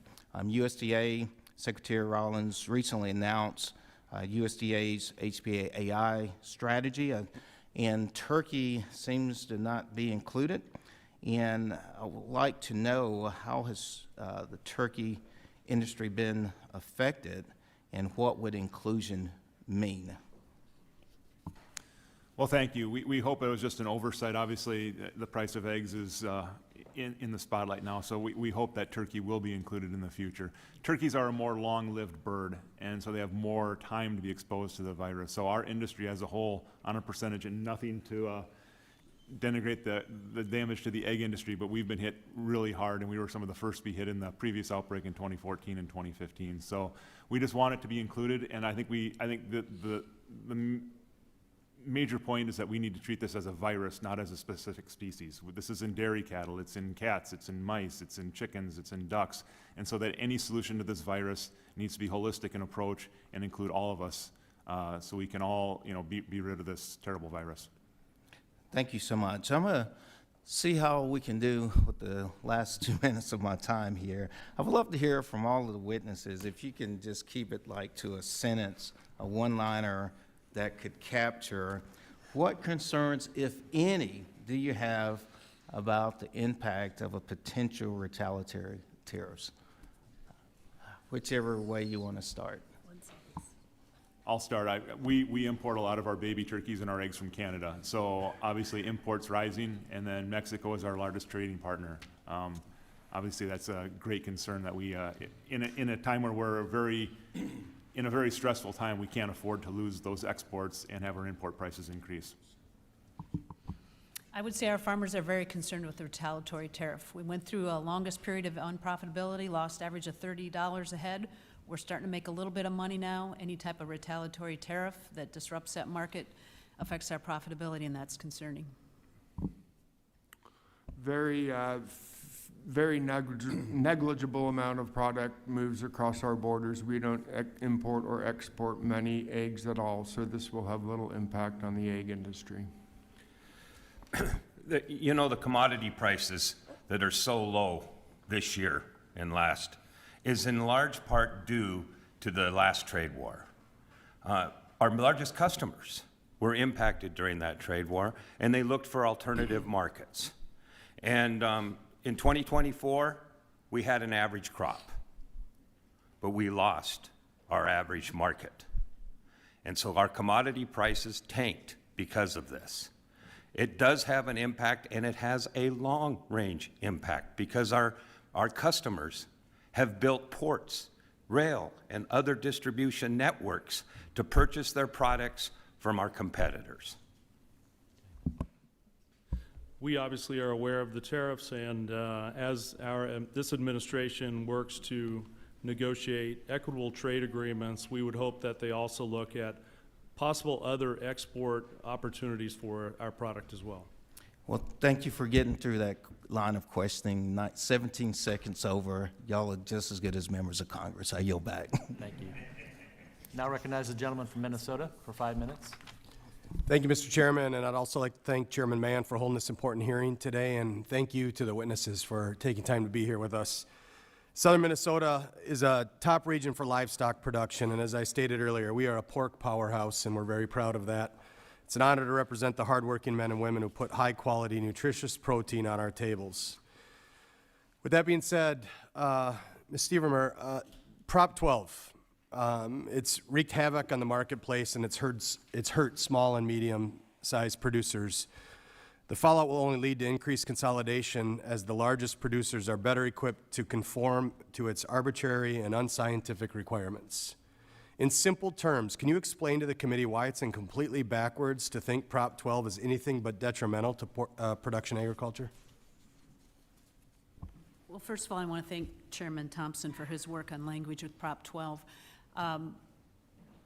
What makes it somewhat chaotic and backwards is the fact that while I am fine with states regulating production practices within their own state, it does not make sense for states to regulate production practices in other states. And the fear that our producers have is that patchwork of regulations. And doesn't matter what size you are, small or medium, you feel that effect. And it's hard to make business decisions. And the chaos that it's causing is concerning. I would say also, I have farms and producers that come up to me and say, I don't know if the next generation wants to come farm, because look at this chaos. If one state can tell another state what to do, and down the road, maybe that happens again, and we've got multiple states and multiple regulations, how do I deal with that? Why would I want to deal with that? Why do I want to come back and farm? And I think that's very disappointing for people that produce wholesome, nutritious protein. I'll also say it's chaotic because it raises food prices. The people in California are paying on average 20% more for pork. That makes no sense. That makes no sense. Thank you for that. And in a follow-up to that, so in the Farm, Food, and National Security Act of 2024 that we passed in a bipartisan manner through the Ag Committee, we had a fix included for Prop 12, and you alluded to it, but do you support that fix in the language in that bill? We do support that, yes. All right, thank you for that. Maybe one last thought, and Mr. Riley from New York brought this up, and I think it's a very, very good point. You know, we have all our eggs in one basket when it comes to some inputs on the pork production side, and quite frankly, livestock production in general. But if you look at the amino acids, the vitamins, the minerals, it is scary to think that we all agree and say food security is national security, but yet we don't have a domestic fix to diversify our inputs. And so if we were to, from a congressional bipartisan standpoint, work on ways to reignite domestic production of amino acids, vitamins, things that are so critical to our food and national security, would the pork industry be supportive of that? I would say we would. I mean, it's, as you said, having all our eggs in one basket is not ideal, and working through any regulatory and environmental conditions that might be out there, I think is important to making sure that we can build that industry back again. Yeah, so to that point, I mean, these are self-inflicted wounds that we've put on ourselves, right? So we have regulated ourselves out of the marketplace to the point where our only conclusion is our customer or the deal is to be made with China. And so I think it's high time that we, again, in a bipartisan manner, work together to figure out how we can bring some of this production back to the United States. Mr. Zimmerman, I think of you often. You're a second-generation farmer, and most of your adult life you have lived as a farmer through very tough times. And so you look at the perfect storm we have going on now with high-path avian influenza and AMPV. How have these diseases separately impacted the economic livelihoods of Minnesota turkey growers, and what advice would you provide members of Congress and the USDA, and how can we best combat these impacts simultaneously? Yeah, as I said in my oral testimony, this has been a 1-2 punch to our farmers. I'm seeing the next generation of turkey farmers just throw up their hands. They can deal with one thing. HPI has been great because there's been indemnity. With AMPV, there has been no indemnity. So including AMPV in the livestock indemnity program would go a long way to provide some assurances to the next generation that there is some support there when they have these, these type of viral outbreaks. But more importantly, let's find a solution. We've been dealing with HPI since 2014. It's time to move on. We've spent the money on biosecurity. We need to look at vaccination. We need to get the trade issues straightened out, and we need to work towards a long-term solution because we cannot survive. We will not have a poultry and egg industry in this country if we have to continue to live with HPAI. Well, I've seen your kids and the way they love farming, and we owe it to them to get this right, to give them hope so they can be the third generation to take over your farm. So with that, I yield back. Thank you. I now recognize the gentleman from California for 5 minutes. Thank you, Chairman Mann, Ranking Member Costa. Appreciate you calling today's hearings, and thank you to our witnesses. Certainly been an informative discussion. Special welcome to my good friend and constituent, Mr. West. Nice to see you on the other side of the country here and see your friendly face. Thank you. Yeah, I represent one of the largest dairy and poultry districts in the country, and certainly share a lot of the concerns that have been raised here today. With the depopulation of over 160 million birds and the the impact to consumers and wholesale prices and everything else, I mean, there's a lot to be concerned about. And frankly, some of the chaotic activity that I've experienced since my arrival here in Congress 2 months ago hasn't always reassured me that we're doing what we need to do.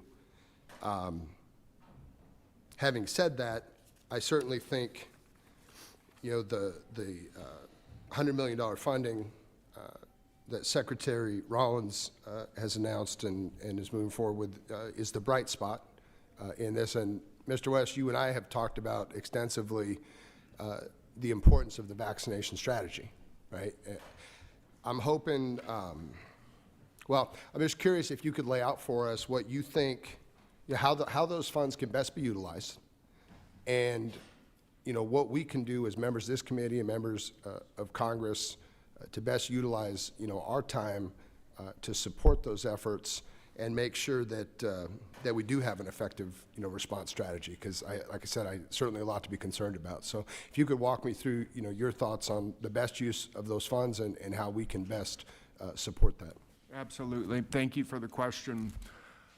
I think those monies need to be spent everywhere around avian influenza, Mr. Gray. I think that it needs to start with industry groups. And I've said, I believe twice this morning, that we have established an industry group that is really excited about meeting with USDA and getting an action plan put in place.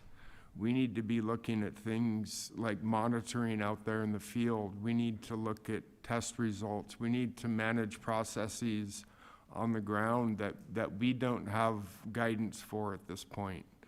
And I think it makes it that much more important for us to work with government to make a clear path for everybody. Nobody wants high egg prices. Nobody wants empty egg shelves in the grocery stores. We want this problem to be over with. And I think if we work together, we can sure do that. I appreciate that, and I'll open up the question to the rest of the panel, just a sense of what barriers or hurdles do you all see that we can be helpful in clearing as we head down this path? Open-ended question to any members. Sir. Surveillance is key, and fully staffing our surveillance teams at the state level is very important, because if we don't know where the virus is, we can't even begin to control it. So I know recently in Minnesota that some funding has been frozen, and our state is wondering how we're going to continue to, even do basic surveillance for HPAI. So that's key number one. But then our strategic initiative, which I outlined in my written testimony, again, it's very similar to what Mr. West is talking about, getting the best and brightest in the industry together and coming up with solutions and looking at how we can use potential solutions such as vaccination to finally rid ourselves of this virus. It's going to take a lot of time and effort to come up with that plan, and we need some help, getting the people together to formulate those solutions. Appreciate that. Thank you all for your efforts, and please consider my office a friend and ally in addressing, this very serious situation. And thank you all, and I'll yield back the rest of my time, Mr. Chairman. Mr. Chairman, may I rise for a point of order? Go ahead. I'd like to enter into the record Milk Producers Council of California letter that was addressed to me. I made reference to it in my opening comments about the impacts of the poultry industry and the dairy industry with high-path avian flu. And the dairy industry, like the poultry industry, has been made available to participate and file for emergency assistance for livestock, honeybees, and other farm-raised animals. And so that's helpful with this ELAP application for milk losses due to high-path. However, the hope has been put on hold to a stop in payments for USDA, and Milk Producers Council wanted to raise that to our attention, and if we can enter the letter to the record, I'd appreciate it. Thank you. It'll be entered. Thank you. Now recognize the gentleman from North Carolina. Thank you, Mr. Chairman, and thank you to all of you that have been very patient on the panel today. There have been a series of questions that have popped up again about California's Prop 12, and just for the record, we know California's Prop 12 requires pork producers to increase space for their sows if they want access to the California market. It effectively banned gestation crates, a common enclosure used by the industry to protect sows and piglets during pregnancy and after birth. The premise of this law implies that hog farmers don't want their animals to be healthy and safe. And I would just ask, Mrs. Stevermer, do you find that that's the case with the producers that you interact with? The producers I interact with work closely with their veterinarians and consultants to make the best choices for their farming operation based on their management style. And Prop 12 was not based on any scientific measures. It was a number pulled out of the hat. And once again, we producers in other states had no opportunity to provide feedback, and yet it affects us. So that's part of our concern, is that patchwork and that over-regulation on our industry. So California's law also seems to take an entirely different approach to animal safety than longstanding producer and veterinarian practices. And I wonder if you could confirm if there was any science really put in behind this decision. No science put behind it, just arbitrarily picked out a number of 24 square feet. Okay. Well, I understand Prop 12 went into effect just about a year ago, and I wonder if you could take a few moments to talk about the extremely difficult decisions that producers are facing on whether or not they comply with a forced mandate from California or try their best to find another market to sell into, both of which are extremely costly in the process. Can you talk a little more about that? Yeah, producers are, making business decisions, whether they should incur costs to comply to Prop 12. And while there may be some premium involved with that, there's no guarantee that premium is going to last for a long period of time. Plus, there's no guarantee that there's not going to be another state's regulation come along with a different square footage that would affect their businesses. So irregardless of your small, large, medium, compliant, non-compliant, you're concerned about that patchwork of regulations. I would say that it's gone beyond the U.S. Our trading partners, Mexico and Canada, are concerned about Prop 12. It's disruptive. I mentioned earlier that we bring piglets down from Canada into the U.S. Minnesota and Iowa are a couple of states that give a lot of those piglets. Canadian producers are affected by Prop 12 then. And so, they're just struggling to see how that can affect them in that chaos. And I will state it again that within California, the USDA chief economist study showed that pork prices rose 20%. So it's affecting us as producers. Our costs are going up, but it's affecting consumers also. Thank you. And I think you make a great point about worrying that there's going to be continued fragmentation in state laws if Congress fails to act, and I think that's going to be critically important. I want to turn to Mr. Sander, if I may, for just a moment. I did note in your testimony that California's Proposition 12, which largely focused on the hog industry, is of huge concern to the National Cattlemen's Beef Association and its members. And I wonder if you take a moment just to explain why this is so worrisome to you and other livestock producers.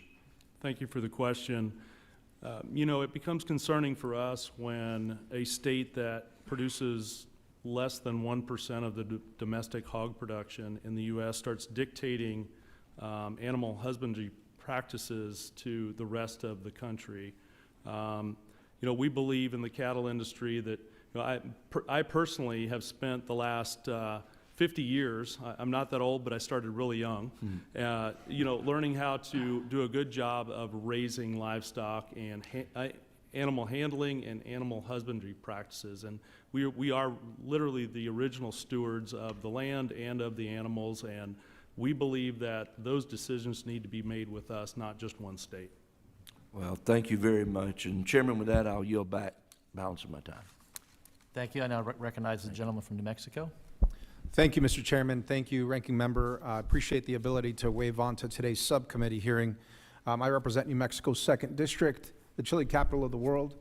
We produce the largest amount, over half of the country's onions in June and July, and we're also home to the Wild Turkey Grand Slam. You can hunt a Rio Grande, Merriam's, and a Gould turkey in my district, which I'm very proud of. However, we're here today to talk about livestock and dairy, two really critical industries to my district as well. Now, we have over 9,000 ranchers that raise over 1.2 million head of cattle and contribute over $2 billion to the New Mexican economy. They hold 2,200 allotments across approximately 13.5 million acres of public lands across the state.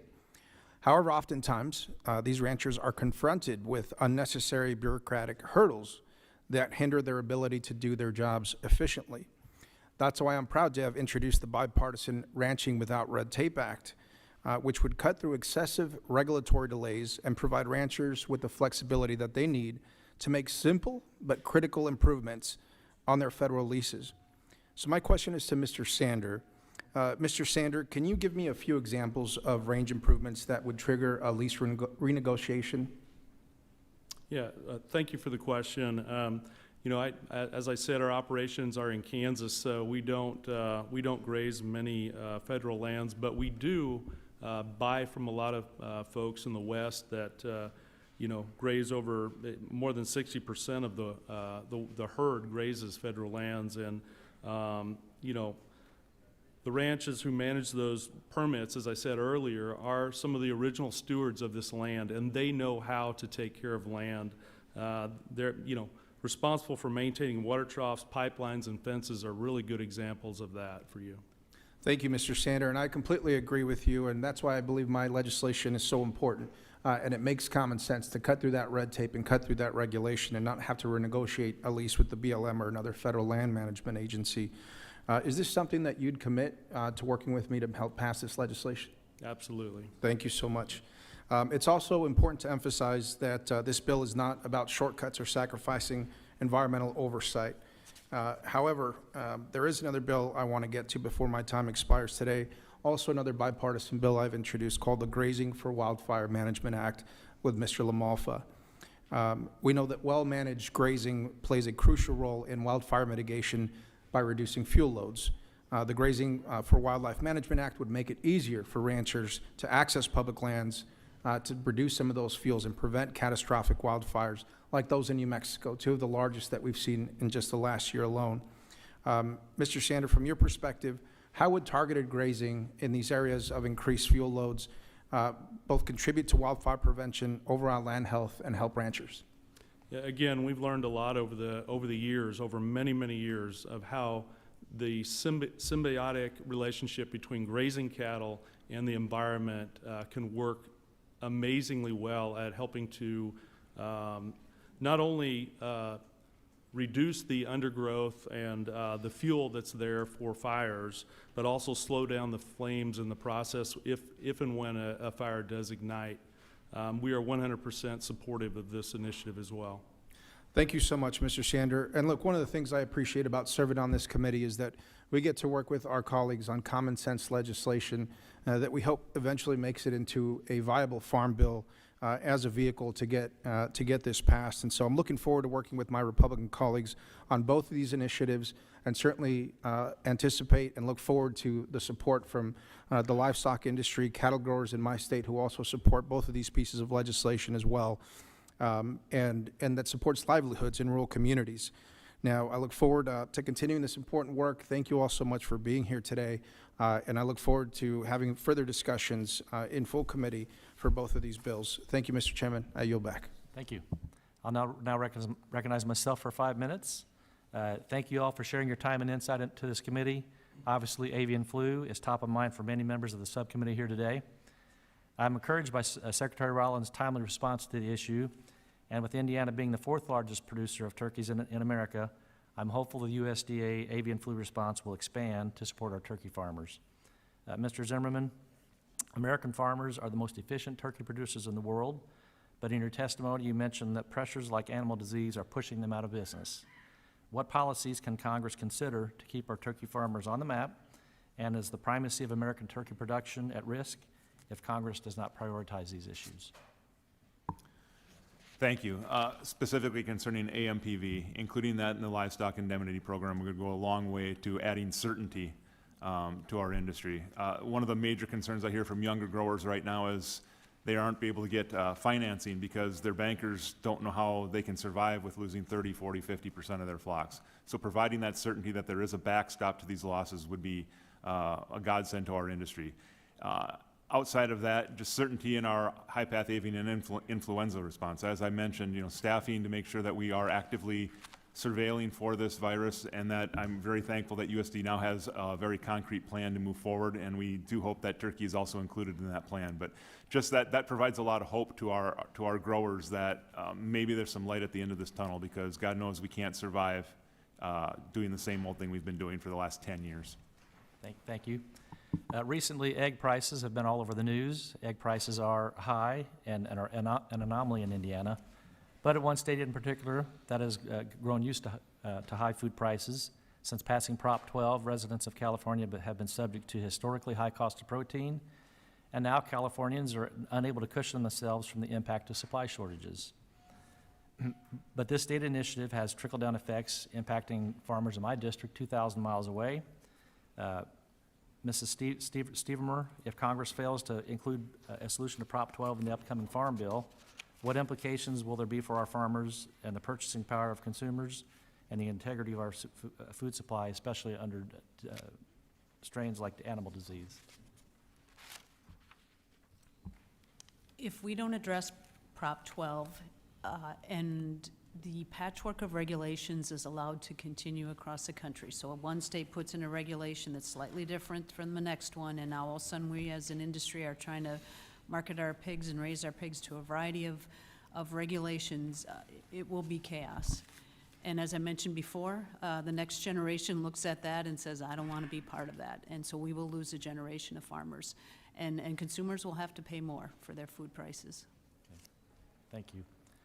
As everyone is well aware, President Trump's tariff on Mexican and Canadian goods went into effect this morning. I know the potential of a trade war brings anxiety for producers in my district and across the nation, but I also know tariffs can be a way to make sure our trade partners hold up their end of the deal. Mr. Sander, where have our trade partners most abused our current trade agreements? A good example that comes to my mind is, we've allowed Australia to have access to our markets here in the U.S. for many years, and we have not been able to send even $1 of our product into their markets. And so I believe that's an example of a market that, export market that needs to be held accountable. Thank you. Mr. Zimmerman? I would reiterate, Australia and New Zealand have pummeled the sheep industry with lamb imports for decades. So when unfair trade practices like that are occurring, tariffs are definitely warranted. They have all kinds of advantages that we don't have in the United States, and it's important that we try to level the playing field. So I think in the face of such unfairness, we need tariffs. Thank you. Well, with that, I'll yield back the rest of my time. Today's hearing has been a perfect example of why the livestock sector. Oh, he showed up. Yes. Thank you, Mr. Chairman. I appreciate it, and thank you for allowing me to wave onto this. You are all here at a very timely juncture, as the chair has just noted, both in American history, but what it means to farmers across the country. As a guy from Iowa, sixth-generation family farm, these impacts are felt across not only my 87,000 family farms in Iowa, but across the country. We know that our farming communities are facing significant challenges, from rising input costs to the ongoing diseases like bird flu. I'd like to begin today by talking specifically, Mr. West, Mr. Zimmerman. You know farming isn't just a job. For many of us, it's a way of life. And diseases like bird flu and AMPV threaten our farmers' livelihood and the very future of their ability to farm. In the last year alone, Iowa's farmers have lost over 500,000 birds to AMPV alone, particularly in our turkeys. Mr. Zimmerman, I'd like to ask, is there a single USDA program that offers financial assistance to turkey producers impacted by APV? No. That's right. So I just want to repeat that again for all the folks who are watching at home and reporting on this from the ag side and are talking about the impact here. Not a single federal program currently exists to help our turkey producers recover from AMPV. And that's more than 1 million birds lost just in Iowa, across the country, we are talking about true tragedy. And that's exactly why I'm proud to lead the Iowa delegation, and one that I think is important for the entire country here, that the USDA urged them to allow AMPV to qualify for the Livestock Indemnity Program, or LIP. And Mr. Chairman, I would ask that this letter be entered into the record. Agreed. Mr. Zimmerman, how would access to LIP program benefit producers in the coming months? It would provide a lifeline. As you said, when you lose 30 to 50% of your flock, that's a loss of 30 to 50% of your yearly income. I mean, think of that if you're a salaried individual. How would you survive losing that much? And then again, it will provide some certainty to our lenders that there is hope and that there can be some recovery from these losses. In addition to that, I would like to address that, there is a vaccine for AMPV.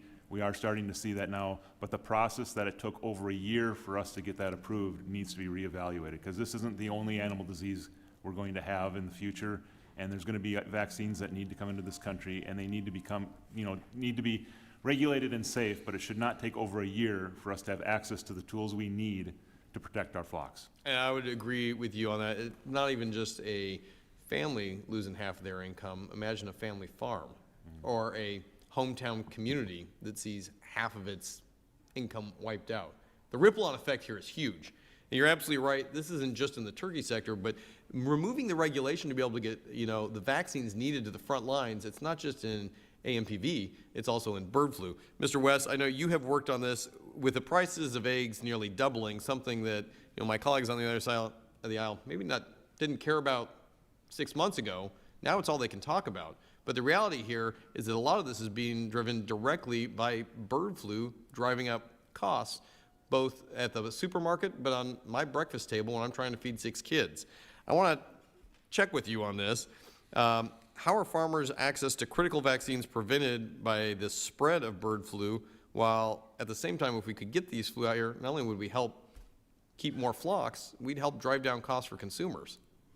I'm not sure I understand the question. Is the question the availability of other vaccines aside from avian influenza? Yeah, great clarifying point. Both the access to them, the regulatory items that Mr. Zimmerman just highlighted, and then being able to field that in a timely fashion.